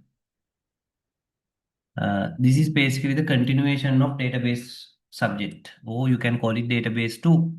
Okay, but they have given a slightly different name, data management systems. Okay. Again, you can see 45 hours theory, 105 independent learning. Independent learning is pretty much practical things. Okay. Uh, and also researching. Okay. Right. So as I told you, in the semester 2 database subject, remember we can understand databases using 3-tier architecture. Right? Not like this. We draw like this. External or user tier, conceptual or logical tier, physical or internal tier. So we were more interested about these 2 layers in semester 2, like SQL, relational database management system concepts, uh, analyzing, designing ER diagrams, normalization. It's mainly here. Okay. But in this subject, yes, we are looking at some other concepts as well, but we are more interested about the physical layer or the internal layer, especially topics like uh, indexing, tuning, distributed databases, right? Constraint and triggers are more conceptual as well. Okay, transaction processing. So we are more interested about low-level details. Okay, low-level details. So you have 5 topics. Those are 5 different type of topics actually. Data management evolution, where we will discuss more about the different type of database management systems other than relational databases. Then database constraints and triggers, that is the easiest topic. Most of these concepts you have already learned in semester 2, like referential integrity constraints, entity integrity constraints, other domain constraints, and on top of that, we will discuss about triggers. Okay, how to implement triggers, which is more practical, technical topic. Okay, you can see students are expected to do practical and tutorials, especially this topic and this topic. Okay. So then database indexing and tuning, it's more physical layer concept, performance optimization, efficiency, increase the efficiency of querying, a very technical subject. Then the distributed database systems where big information systems, you can't keep everything in one machine, like Facebook, Gmail, Google Maps. So their databases are all over the world. Some parts in this machine, some parts in another machine, some data is duplicated, and how these databases work as a whole, because these databases can be distributed among many machines, right? Distributed database management systems, and how do we write SQL statements? How do we manage transactions in distributed databases? And finally, the transaction processing, which is very technical subject again, because when we do database operations, it's not just retrieve something, not just insert, not update. It's a combination. Maybe you update this record and update another record. Both must be updated. Say money transfer, money must be deducted from this account, money must be added to the other account. Both must be done, not just one. If this is success and this is not success, that is invalid. So we call them transactions. and how these transactions are handled as a whole. How to mark starting of a transaction, end of a transaction, commit, rollback, concurrency challenges. So this is very technical subject. I would say in your semester 3, it depends on your attitude and so on. For most of the students, this may be the most difficult subject. For some students, it is data structures and algorithms. But for others, if you are interested in programming, yes, data structures and algorithm will be easy. But others, it will be this subject because you need to think about a lot of technical, low-level concepts. Okay, right. So therefore, be prepared to think a lot uh, about these concepts. Okay, right. And we will be starting with topic 1, data management evolution. So here we will be more concentrating on non-relational databases like object-oriented databases, XML, NoSQL. Anyway, we have already start learning NoSQL databases, right? Under semester 2, web development, we discuss how to work with MongoDB, which is a NoSQL database, right? XML databases, NoSQL databases, okay, object-oriented databases, and so on. Okay, right. So let's move on to our topic 1.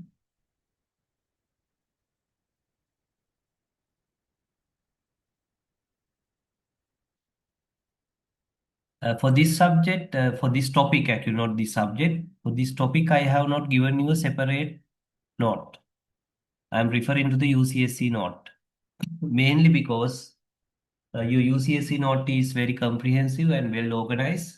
So there's nothing much for me to add value to that, right? So therefore, kept the, I just used the UCSC note, but I have given you a highlighted note, uh, so that you can just concentrate more on highlighted contents. Okay, right? This one, a bit of a supplementary note for NoSQL databases, so MongoDB. Okay, but this is I will be using the university note mainly.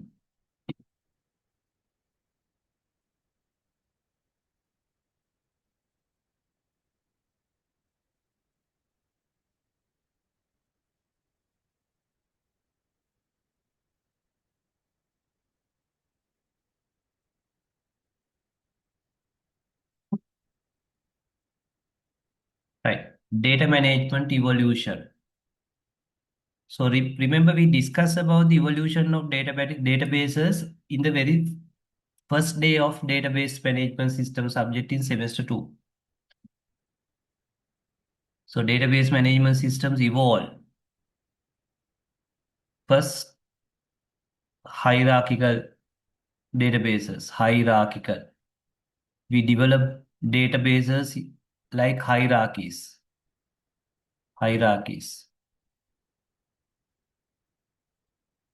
which was very high control but very restrictive, not very efficient. Okay, especially when we want to relate data. So that is one extreme we tried in 1970s, but pretty soon they found this is not very good. This is very inefficient, especially writing queries. So then came the other extreme, network databases, where we freely relate entities or tables using any fields that we like. So that is very flexible, but pretty soon we get run out of control, right? Integrity and so on. So this is one extreme, hierarchical databases. This is the other extreme, network databases, both tried in 1970s and early part of 1980s. So then we moved on to a compromisation that is called relational databases. And that is what we discuss in your semester 2 database. 100% we were concentrating on relational databases. So it's like a network database, but we relate not using any field. We always relate to a primary key of the other table.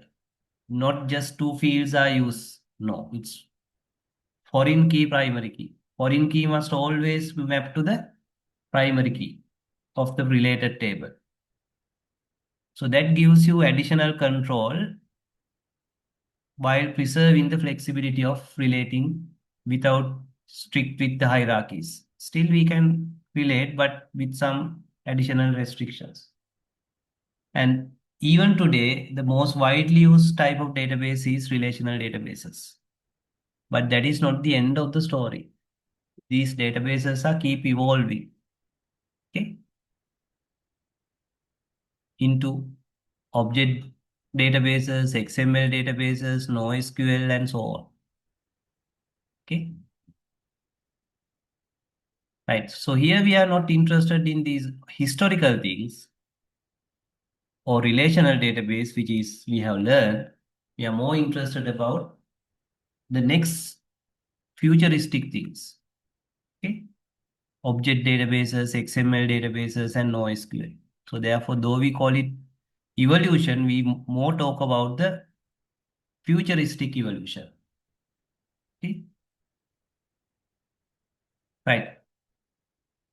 How and why different data management techniques evolve, requirements for object databases, key concepts incorporated from OOP, then the emerge of NoSQL databases and different data models available in NoSQL, and difference between NoSQL and relational databases. Okay. And we will be discussing about object-oriented databases, XML databases, NoSQL databases, and object databases or object-oriented database concepts like object identity, literals, encapsulation, persistence, type hierarchy or inheritance, polymorphism, multiple inheritance. You can see, I told you these are very core concepts. That is why I spend a lot of time doing that revision. That is why I spend a lot of time in semester 1 explaining object-oriented concept, because I know whether you are learning enterprise and software development, mobile development, object-oriented concepts are everywhere. Okay, without understanding, you will not understand anything at all. Right? Simple as that. Right. So that is object databases. So then we will move on to XML-based databases, especially for semi-structured data. Right? XML hierarchies, elements, attributes, data-centric, document-centric, hybrid XML databases. You already know about XML, right? We discussed XML in semester 2, web development. So therefore, I'm not going to cover those things. What is XML? What are the valid contents? Well-formedness, validity. Okay, those things we have done. Namespaces. So this is on top of that. Okay. So then the NoSQL databases. So NoSQL databases can be internally implemented either using XML or maybe JSON. Okay. So we will look at what is polyglot persistence, how to implement using key value models, document data models, column family models, and so on. Okay. Right. So that is a bit of your syllabus or this topic, evolution of databases. Remember, we are more interested about new concepts rather than old concepts. That is why we are not interested about hierarchical and network databases. Right, so we'll start with object databases. Remember, our main focus is object databases, XML databases, NoSQL databases. Okay.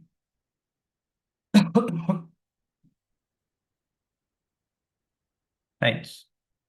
So the first thing is they have given a bit of a revision about object-oriented concepts, which I am not going to do again because we have discussed that under object-oriented analysis and design. What is a class? What is object? Attributes, behaviors, right? So those things you know, messaging, inheritance, polymorphism, encapsulation, abstraction. So those things I am going to skip it because that is the advantage of me doing all the subjects. If it is two lecturers, maybe other lecturer might repeat it, but not here. That is why we are doing it in a very short sessions. Optimize it, okay? Because what is the point of doing the same thing twice or three times? Okay. So remember we have passed these things, network model, hierarchical model, and relational model we have discussed. So the next is object-oriented or object databases. So why do we need object databases? By the way, object databases, this is a evolving technology, right? So we don't have very stable object databases. What we have is mostly object relational databases. That is relational databases supporting object concepts by little and bit of object relational mapping at programming level.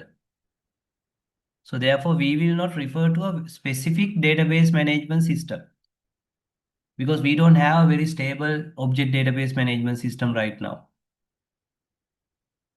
So therefore, our discussion will be more theoretical, conceptual, like a pseudo level. But remember, when we discuss relational databases, we refer to MySQL, right? Writing SQL. But here it's more conceptual discussion because these concepts are evolving and we don't have a dominant uh, stable object database management system. Okay. It's more relational databases gradually adding features of object-oriented concepts. Okay. And these how the support is also depends on the database. Right. So why do we need object databases? Because predominantly in traditional software development, not in AI development, non-AI, 90% of software is developed using object-oriented manner, not structured manner. So then the programming is UI, business logic processing is object-oriented.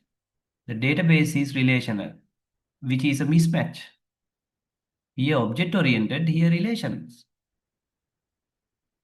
So we call it there's a mismatch between program and data or database.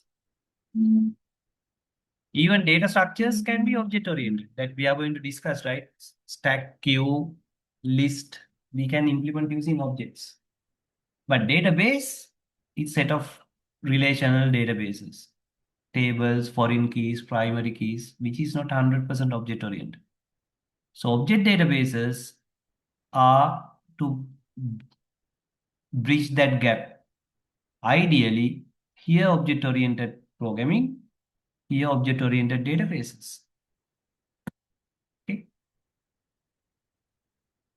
Especially when we have complicated domains like telecommunication, biological, geographical information systems, as I told you, like Google Maps, right? Pick me, Uber, then applications like social media, Facebook. So we need more and more object-oriented and NoSQL concepts. Okay. Maybe for typical application like inventory management system, order processing system, relational databases are good enough. But even for those applications, object databases will be better suitable. So that is why we learn these concepts. Right. So this is a bit of a old history, right? With 1990s, C++, Java introduced object-oriented programming. So then there was a mismatch. Relational databases, object-oriented programming. So as a solution, they came up with object relational databases. That is like a hybrid vehicles. You know that hybrid vehicles support both or even plug-in hybrid electricity as well as petrol. So object relational are like that. It has relational data support plus object-oriented concepts. That is relational databases and support for object-oriented concepts, but predominantly still is relational. So the next step is go for 100% object-oriented databases. Okay. So these are some of the object databases. Object databases. You can see these are not very popular, right? Orion system, Gemstone. Actually, these are pretty much some of these are free and open source projects. Okay. Say Gemstones database. These are not hugely popular.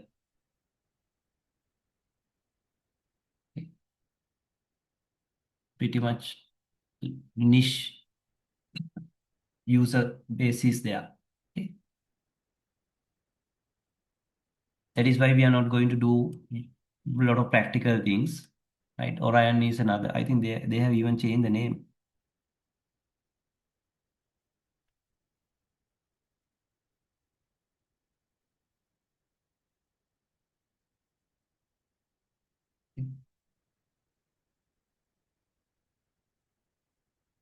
So those are pretty much handled by universities and communities, okay? Because these are still evolving, but just aware of these systems, okay? Orion, Gemstone, right? So then, of course, you must familiar with the object-oriented concepts like what is a class, what is an object, then what is state or behavior of an object or class. Okay, so I'm not going to cover those things because we discussed that in the last class as well. So then when it comes to object databases, you can identify two type of objects. That is transient objects and persistent objects. So that is important for us. So persistence is another name for saving. Okay. So persistent object means, say we want to save that object in the database. For example, if it is employees object, right? Employee class, employee object. Obviously, when a new employee is added, we need to save that record, right? So that means employee is a persistent object. Not only we need to save it, later maybe we want to update it, change the employee's salary. So whatever the changes we do to the object, maybe we want to synchronize with the database. So then it's a persistent object. Order, payment. We need to save payment details. We need to save order details. We need to save student details. Okay. Product details. So then we have the transient objects. That means in program we have that object, class and object, but we don't need to save it. Very good example is UI. Remember in, say, swing, a form is a window is object, but we don't want to save the window, right? We want to save the relevant employee details, order details, maybe a utility class for logging and so on,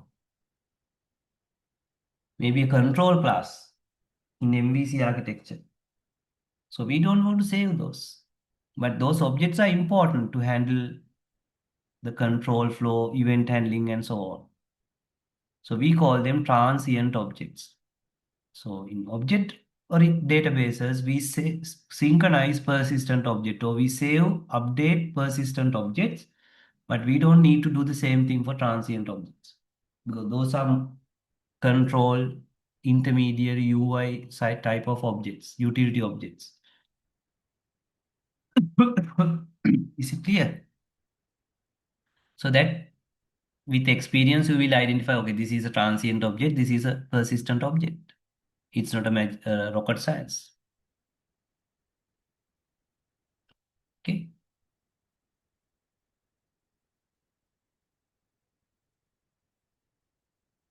Right. So then another important aspect is object identity. So remember, we need to uniquely identify an object in the program, in the runtime. For example, order, right? Maybe order ID, employee number. Okay. So that is important for both program level and database level. In relational databases, we call it primary key, right? So we need to identify an object uniquely, say account in the program, as well as in the database, whether it's object database or relational database. That is called object identity. Okay. Or object identifier. So mostly this is system generated, like account number, order ID, payment ID. But it can be surrogated or domain or the end user where thing, like NIC number. But ideally, object identity must be system generated number which the end users are not aware of or they don't care. That is the best practice for both programs and data. Okay. So value of OID might be hidden, preferably. It's just identifier. That is why we prefer, even in relational databases, we prefer to go for auto numbers. Maybe order number is there, but order number is not the primary key. Order number is something the end users are aware of. Still, we can use another surrogated key. Okay.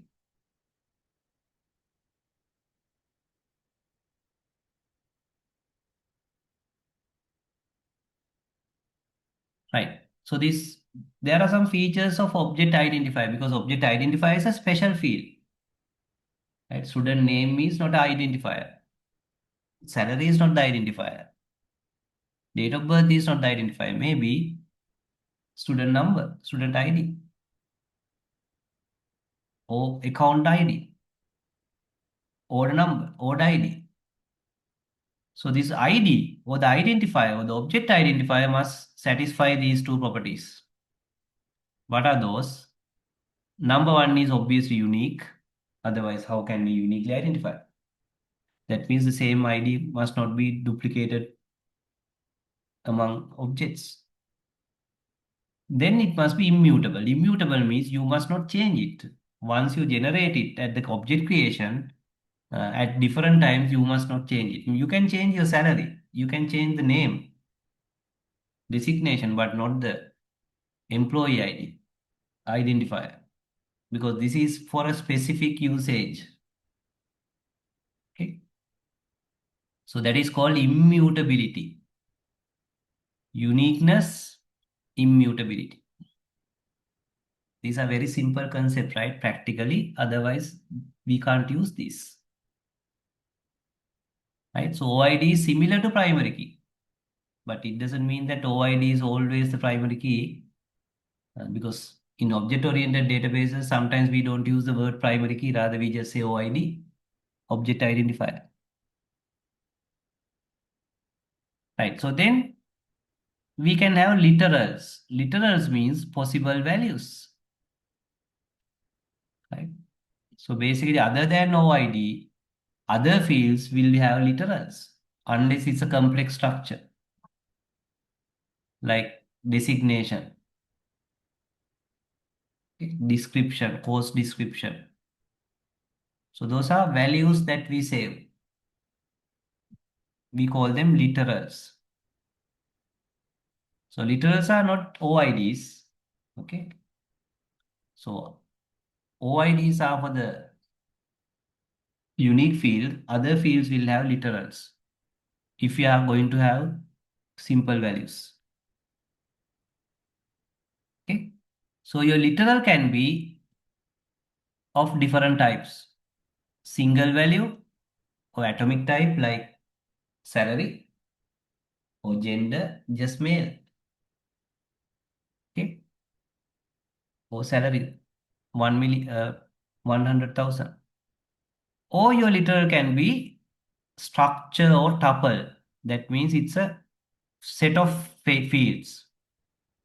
Maybe address, street, number, street, city. Okay. Structure or tuple. Okay. Or it can be even a collection. Collection means you can have set of values. Like you can have skills, not just one skill, maybe set of skills, language skills, English, Tamil, Sinhala. Maybe you have set of phone numbers, contact numbers. Right? It can be single value, structure where we have set of values, but these are different things, or set of similar things, collection, or we call it multivalued. And again, depending on the nature, it can be a set, list, bag, array, dictionary, and so on. Again, these are general terms rather than be specific into a database object database management system. Okay. But in the exams, they stick with these general terms rather than specific to a special database management system.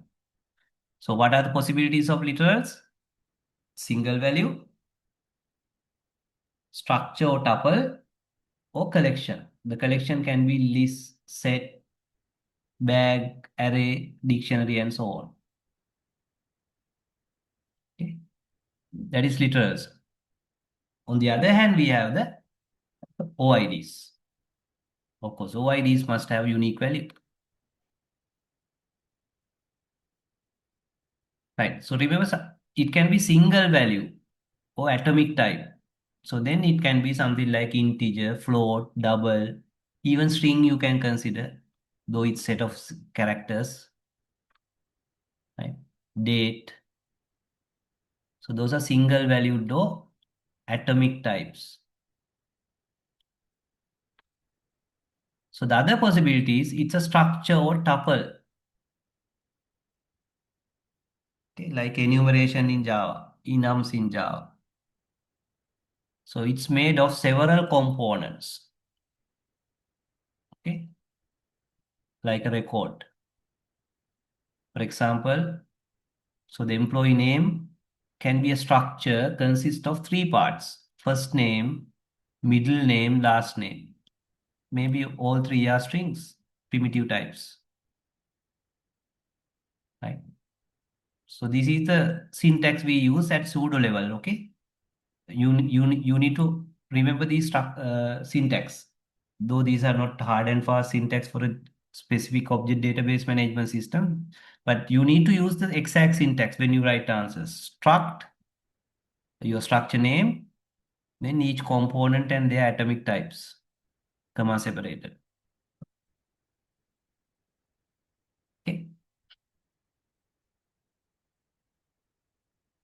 So that is a structure or tuple. So the third possibility is you have collection of similar elements. Collection or multi-valued. So depending on the nature of those similar elements, you can go for a set. Set means duplicates are not allowed and no order. Order is not important. Duplicates not allowed. Like skills. Okay. Contact numbers. Order is not important, but you will not have the same skill twice. No point. Same contact number, you don't want to add it twice. So likewise, you can decide. Okay. So bag is similar to set, but duplicates allowed. And also again unordered. Remember, sets are also unordered. Just like you put it into a bag. But only thing is, set doesn't accept the duplicate. It will ignore the duplicate, whereas bag will accept the duplicate. Just like you can have two chocolates, two loaf of breads. Those are considered as two different items. Unordered, but contain duplicates. Then you go for bag rather than set. But if duplicates are not allowed, go for set. In both cases, order is not important. Okay. But if the order is important, go for list, where you have index. Zeroth element, first element, second element, it will preserve that order. Whatever the order you added will be preserved. And again, you can go for duplicates. Okay, so then list. Okay. Or you can go for array, but there's a small typing mistake here. List is dynamic. You can keep adding. But if it is static, you know how many elements you are going to add. Maybe you can create arrays. But again, some languages, arrays are also dynamic. For example, JavaScript, Python, arrays are dynamic. So therefore, maybe this is static or dynamic, depends on the context. So therefore, you can think of either go for list or array. Okay. But arrays are little bit low level, lists are little bit high level. Lists are always dynamic, but array can be static or dynamic. So better thing is use a static or dynamic. Okay, but both are ordered. It preserves the order of how you enter zeroth element because it has an index. So the next type is dictionary. It's like map in Java. Remember map key value pair? Say Nimal marks 50, Kamal marks 70, key value. In a list array, this is index is 0, 1, 2, 3. But here you can give whatever the key you want. Okay. Say rainfall can be 30 millimeters. Nuvarelia 45 millimeters. So this is key, this is value. So the general term we use is dictionary. In Java, yes, we call it set, but in Python, we call it dictionary. So the same word we use here in your note, dictionary. So you can think of dictionary and set map as the same. Some languages call it map, some languages call it dictionary. For example, Java use map, uh, Python use dictionary. So here in your note, we refer to it as dictionary. So that means key value pair. Key value pair. Okay. Is again unordered because we are referring to the key.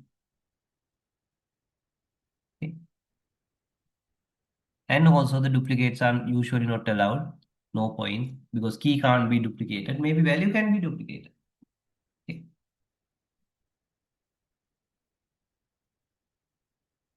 Right. So therefore it can be set, list, bag, dictionary or set, sorry, map, or it can be primitive object, primitive or collection, primitive or structure. And you can have mixture of these things. Right? You can have mixture of these things when you define your data or data structure. Basically, we extract the data part of the object or the class. Forget about the methods because database persistence is about data, not behaviors or operations. Right. Now, your data structure or your data or entity can have any of these combinations. So this is a very important example. So this is an example of defining your data structure. So usually we call it type, define type. This is pseudo. This is not specific to a particular object database management system. Define type, you give it a name, say department. Now you can say it's a tuple. Tuple is another name for a code. Okay, so your database will have set of tuples, so set of objects. But we don't use the word object here, we use the word tuple because if it is object, you may have some behaviors also. So later we will use the word object. Okay.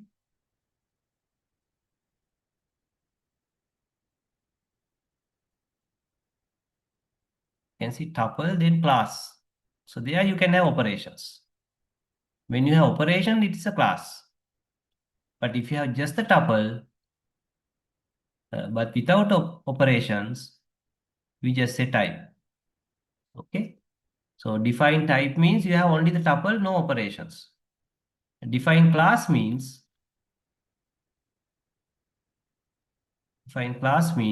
you have the tuple, that is data part, as well as some operations. It's more like a fully fledged object. Okay. So you need to look at these important differences. Right. Still, we have not introduced any operations, so therefore we can call it define type, which is a tuple. And you can have atomic attributes, structures, and collections. You can see this is atomic, department name. Then department number, atomic, integer. And the department can have manager. Manager is another tuple. It's like association. So that tuple can have the manager, which is of employee type. You can see it's employee type, which you can define separately as another type, and the start date, which is atomic. So then your department can have set of locations. Maybe your department is in both Colombo, Candy. That you can decide whether you go for set, list, map, dictionary, or bag. So here they have used set. That means you can have Colombo, Candy. Same name won't be duplicated and order is not important.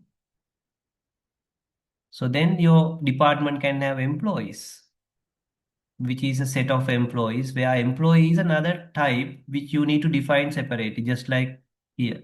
Okay. Manager is also employee, then you have set of employees. So you need to define this separately. Only once, right? Not twice. So then your department is related to projects, which is a set of project. Project you need to define separately as another type or class if you have behaviors. So that you need to gradually understand, right? Because you don't have the concept of foreign keys and blah, blah, blah here. Because this is your database is also object. Just like objects in your Java, Python. And these are associations. Department is associated with one manager and department is associated with many employees and many projects. So these things you need to define again, okay, as a type, or if you have behaviors also as a class. So any questions? Because you guys are very silent. I hope you guys understand this, okay? Because don't collect doubts, clarify doubts, build confidence, right? Collect confidence, not doubts. Collect understanding, not doubts. Doubt means you don't understand and you are silent. Okay. So make sure you do these activities, right? You can get the answers by putting this into screenshot and put it into ChatGPT or uh, Gemini or whatever, okay? For example, the major component of objects are attributes and behaviors and blah, blah, blah, right? Don't expect me to do these things.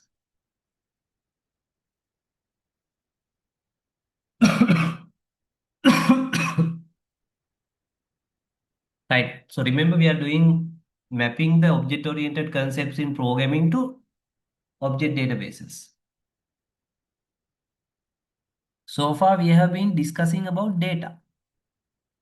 It can be atomic type data, tuple, or enumeration type of data, which is a collection of set of other related data, or it can be even a collection like set, bag, dictionary,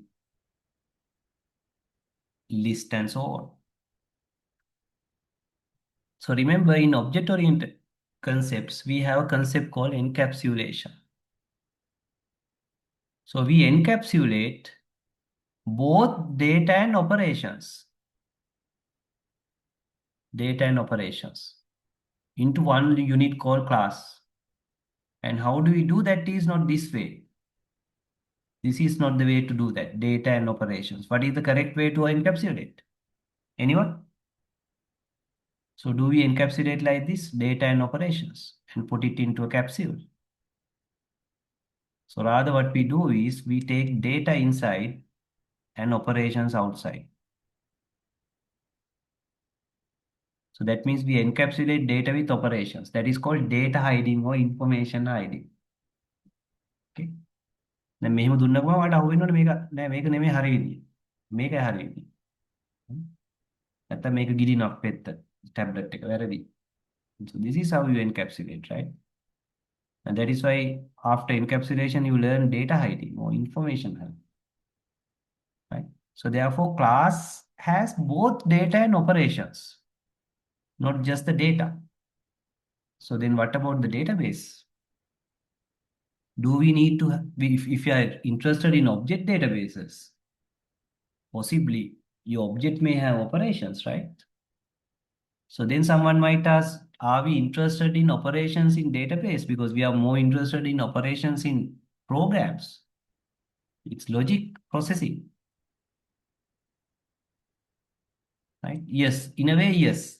We are more interested about operations in the program, your Java, Python level, rather than database. But some aspects of operations, we can take it to the database as well. Or we can encapsulate some aspect of operations into object databases as well.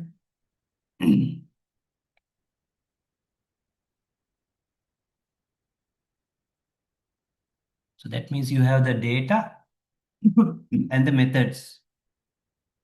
Data and the methods. So ideally, data is encapsulated by methods. Data hiding. You can see restrict the direct access to the values, so data of an object, as the values are required to be accessed through the predefined method. So that is called what? Data hiding. Don't directly allow access to the data. Let other objects access the data of another object through operations. Because then you have better control, validations, security. Is it clear? Or do you have any other questions? Okay. මේක මෙහෙම තමයි හිතන්නේ software engineer කෙනෙක්. හරි software develop කරද්දී. So I'm not explaining you hypothetical things. හරි මෙහෙම වෙන්නේ නැති software develop කරන්න කියලා මම හිතාගෙන explain කරනවා නෙමෙයි, right? I have been in the software industry for close to 10 years. From associate software, trainee software engineer to associated software engineer, senior software engineer, tech lead, solution architect. Okay. මෙහෙම තමයි හිතන්න ඕන. මෙහෙම තමයි වැඩේ කෙරෙන්නේ. Okay. Whether it's a project management, software engineering, web development, or whatever. Okay. Right. So therefore, when you encapsulate, Ideally, you must not directly expose data. Rather, let data access through operations or methods. Okay? Or we said, let's make data private and access those data through public behaviors or methods. Okay. But there are exceptional situations we can directly expose data. Those are exceptional situations knowing we do it. සමහරවිට වැඩි දැනගෙන rule කඩනවා. හැබැයි වැඩි දැනගෙන consequences දැනගෙන කඩන්නේ. නොදැන කරන්න බෑ.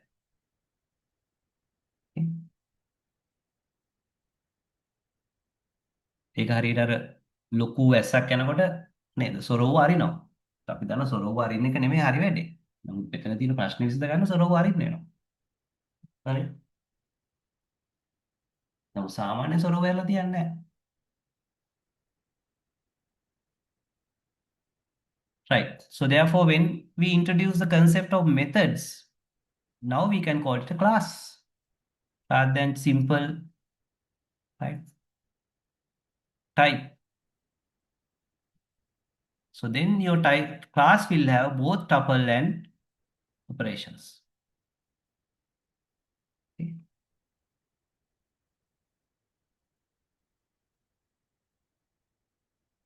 And in addition, your class can have even constructors and destructors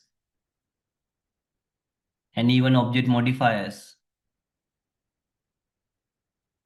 Okay. Like access modifiers, private, public, protected. So you know what is a constructor is. Constructor is called when object is created. Destructor is called when the object is garbage collected or destructed. Okay. Right. So now we have converted that a type into a class. So pretty much this part is the same. It's just your tuple. Right. Department name, it's atomic. Department number is atomic. Maybe department number is your identifier also. So then manager is a tuple. We refer to another maybe class called employee. A location is set of strings and employees is a set of employees and project is set of projects. So you need to define what is employee class and what is project class. So what is employee type and project type? It depends on whether you have methods or not. Now we have introduced some operations because this is a class now. Okay. You can see this is pretty much pseudocode, right? In department. But try to use this exact syntax, otherwise you may get reduced marks. Now these operations are not like the normal operations you find in a Java class, C++ class, Python class. These are more of getters and setters because business logic, you don't want to take it to the database. Business logic must be handled by your program. Okay, business logic must be handled by your programs. Control, business flows, and so on. So therefore, though we call them operations, these are pretty much mostly getters and setters. So maybe adds, remove kind of operations if it is a collection. Okay. So this is something you need to pay attention to. Okay. Because it may looks like another attribute. Though we call it operation, it may looks like, for example, number of employees. So sometimes might be, how can it be operation if it's number of employees is a integer, say 5. Yes, but it's operation because remember you have the set of employees. Maybe you count number of employees and return here. Therefore, it's operation. its operation. Okay. So then the create department. So it's pretty much a constructor. Constructor is operation. Okay. Delete department. Maybe this is the destructor. Right? Assign employee. Say you want to assign an employee to the department. So you just call this method. So then another employee will be added to this employees set. But rather than you directly call this, you call this behavior, assign employee. So then that particular employee will be added to this set. So therefore, these are actually operations, but these are pretty much getters, setters, add, remove type of methods. Get, set, add, remove, or constructors, destructors, rather than complicated business processing or business flows or control flows. Because this is in the database, right? Remember, this is going to be saved in the object database, not Java or Python or whatever. Okay, so just keep that in mind. Okay. Yes, we can call them operations. So then this become the class, not the type. So your class consists of your type tuple, that is data, and operations. Operations are getters, setters, constructors, destructors, add, remove type of operations. So in the database, you prefer to call these operations rather than directly touch this data. That is data hiding, beta encapsulation. And we can again use the dot notation when we are working with these operations. So if it is not private, working with data, okay, dot notation.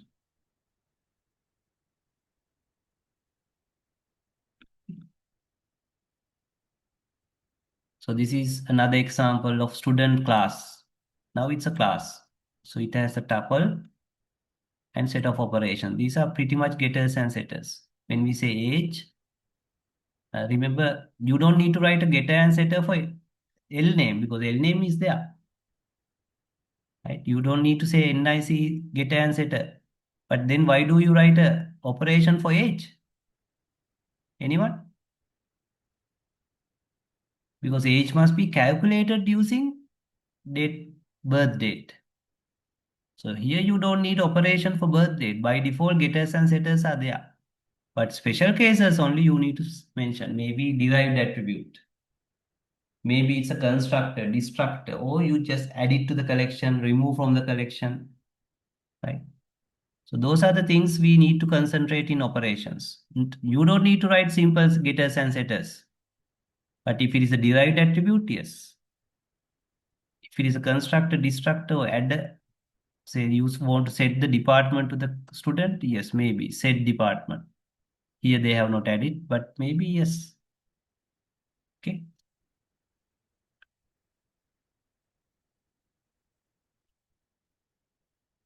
Is it clear?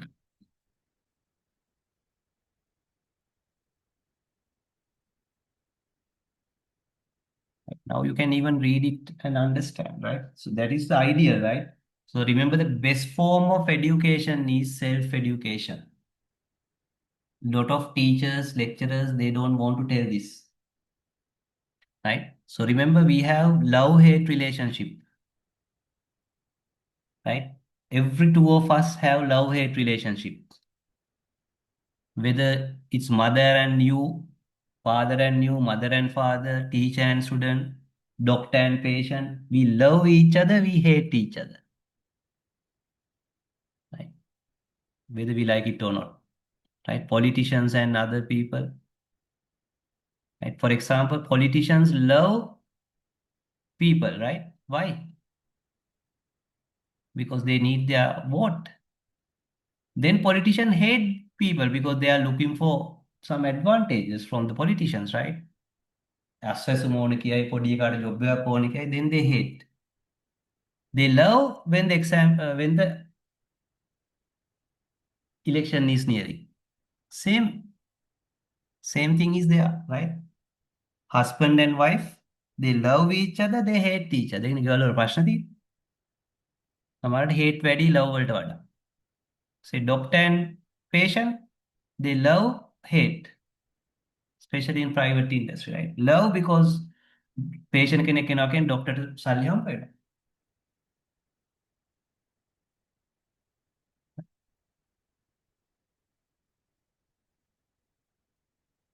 ඒතර සමහරට මෙයාට කියන්න පුළුවන් මේ ලෙඩ ආයි ආයි එනවනම් මට හොඳයිනේ. මෙයාගේ උණ හොඳ වුණොත් එහෙම ලබන පාර එන එකක් නැහැ නේ.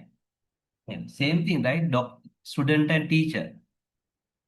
Then teacher කෙනෙක් විදිහට මට lecturer කෙනෙක් විදිහට existential එකක් තියෙනවද? මට පවතින්නේ ස්ටුඩන්ට්ලා ඉන්නා. හැබැයි මගේ ජොබ් එක මොකද්ද? මගේ ජොබ් එක ස්ටුඩන්ට්ලා තව ස්ටුඩන්ට් කරන එක නෙමෙයි ස්ටුඩන්ට්ලා ස්ටුඩන්ට් බවෙන් නැති කරන එක. That is my job. ඩොක්ටර්ගේ ජොබ් එක ලෙඩ්ඩු හදන එක නෙමෙයි ලෙඩා ඉක්මනට සනීප කරන එක. හැබැයි ලෙඩා සනීප කරුවා මම ඔයා ක්ලයන්ට් කෙනෙක් නෙමෙයි. ඔයා කස්ටමර් කෙනෙක් නෙමෙයි. දැන් පේනවද? love hate relationship එකක් තියෙන්නේ. හරි? ඔයාගේ ජොබ් එක හොඳට කරා කියන්නේ ඔයා ඉක්මනට ඔයා කස්ටමර්ව අයින් කරනවා. කස්ටමර් බයෙන් අයින් කරනවා. ආයෙ යට ලෙඩක් හදුනොත් එයි වෙනම කතාවක්. මගේ ජොබ් එක තමයි එයා ස්ටුඩන්ට් බවෙන් අයින් කරලා දාන එක. හරි? So you must not depends on me. Right? As much as possible, as quickly as possible. Because when you go for a job, right, your lecturers are not there, right? ඔයත් එක අපි එන්නේ නැහැ ජොබ් එකට software develop කරන විදිය ගන්න, database හදන විදිය ගන්න. එතෙන්දී එන ඉතින් ඔයාව ඉක්මනටම ඉන්ඩිපෙන්ඩන්ට් කරන එක තමයි මගේ ටාස්ක් එක. ඒකට තමයි තනියෙන් ඉන්ටර්විව් යන්න, තනියෙන් ජොබ් වලට යන්න, ඕන ලෝකෙක රටක ගිහිල්ලා ජීවත් වෙන්න. හරි ඒකනේ ඉංග්‍රීසි වලින් උගන්වන්නේ. පුළුවන් තරම් නේද? සිංහලයේ ගන්නවා මහා පැඳගෙන ඉන්න ගුරාට. දන්න සිංහලෙන් කියලා. ඇයි? ගුරාගේ ශ්‍රී මුඛයෙන් තමයි කියන්න ඕන. මොකද ඔයාලට තේරෙන්නේ නැහැ නේ ගිහලා ඉන්ටර්නෙට් එකෙන් තනියෙන් chat GPT එක කතා කරන්න දැන් මම තිස්සම chat GPT එක කතා කරන්න YouTube බලන්න right be independent right even husband and wife දැන් හොඳට කල්පනා කරලා බලන්න හරි ජීවිතේ තීරණ ගන්න හරි husband wife ඕන වෙන අවස්ථාවක් තියෙනවා වදයක් වෙන අවස්ථාවක් තියෙනවා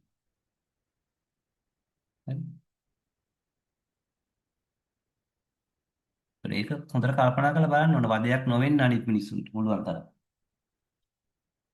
same for the wife and husband right? Just like teacher and student, patient and doctor, politician and citizen. Okay? So therefore, try to understand as much as possible. ඒකෙන් කියන්නේ ලෙඩෙක් නම් පුළුවන් තරම් තනියෙන් බෙහෙත් ගන්න කියන එක. නෑ දොස්තර ගාවට යන්න. හැබැයි පුළුවන් තරම් දොස්තරගේ ප්‍රධාන වැඩිය තමයි ආයි ලෙඩ වෙන එක නවත්තන්න උදව් කරන එක. සමහර ડોක්ටර්ස්ලා එහෙම තමයි. සමහර ડોක්ටර්ස්ලා ගිය ගමන් බෙහෙත් දෙනවා එච්චරයි. සමහර ડોක්ටර්ස්ලා හොඳට ලෙඩත් එක්ක කතා බහ කරලා එයාට කියනවා ඔයා ඉස්සරහට මෙහෙම ප්‍රවේශම් වෙන්න.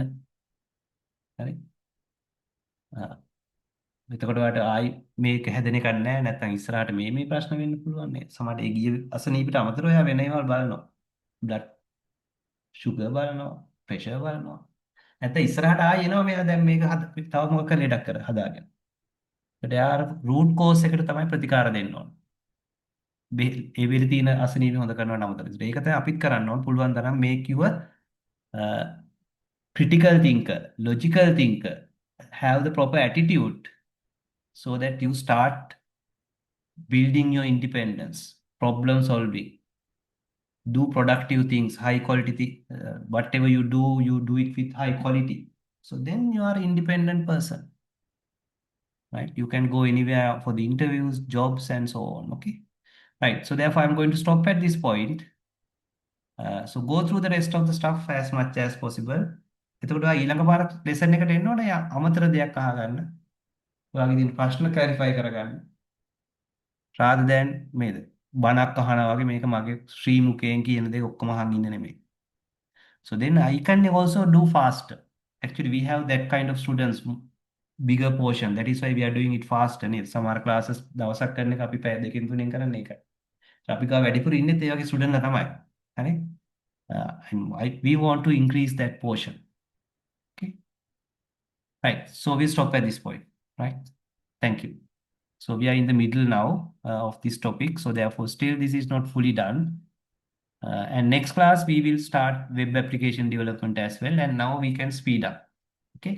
Now we can speed up because you need a good foundation so that you can build your confidence as well. Right. So we stop at this point.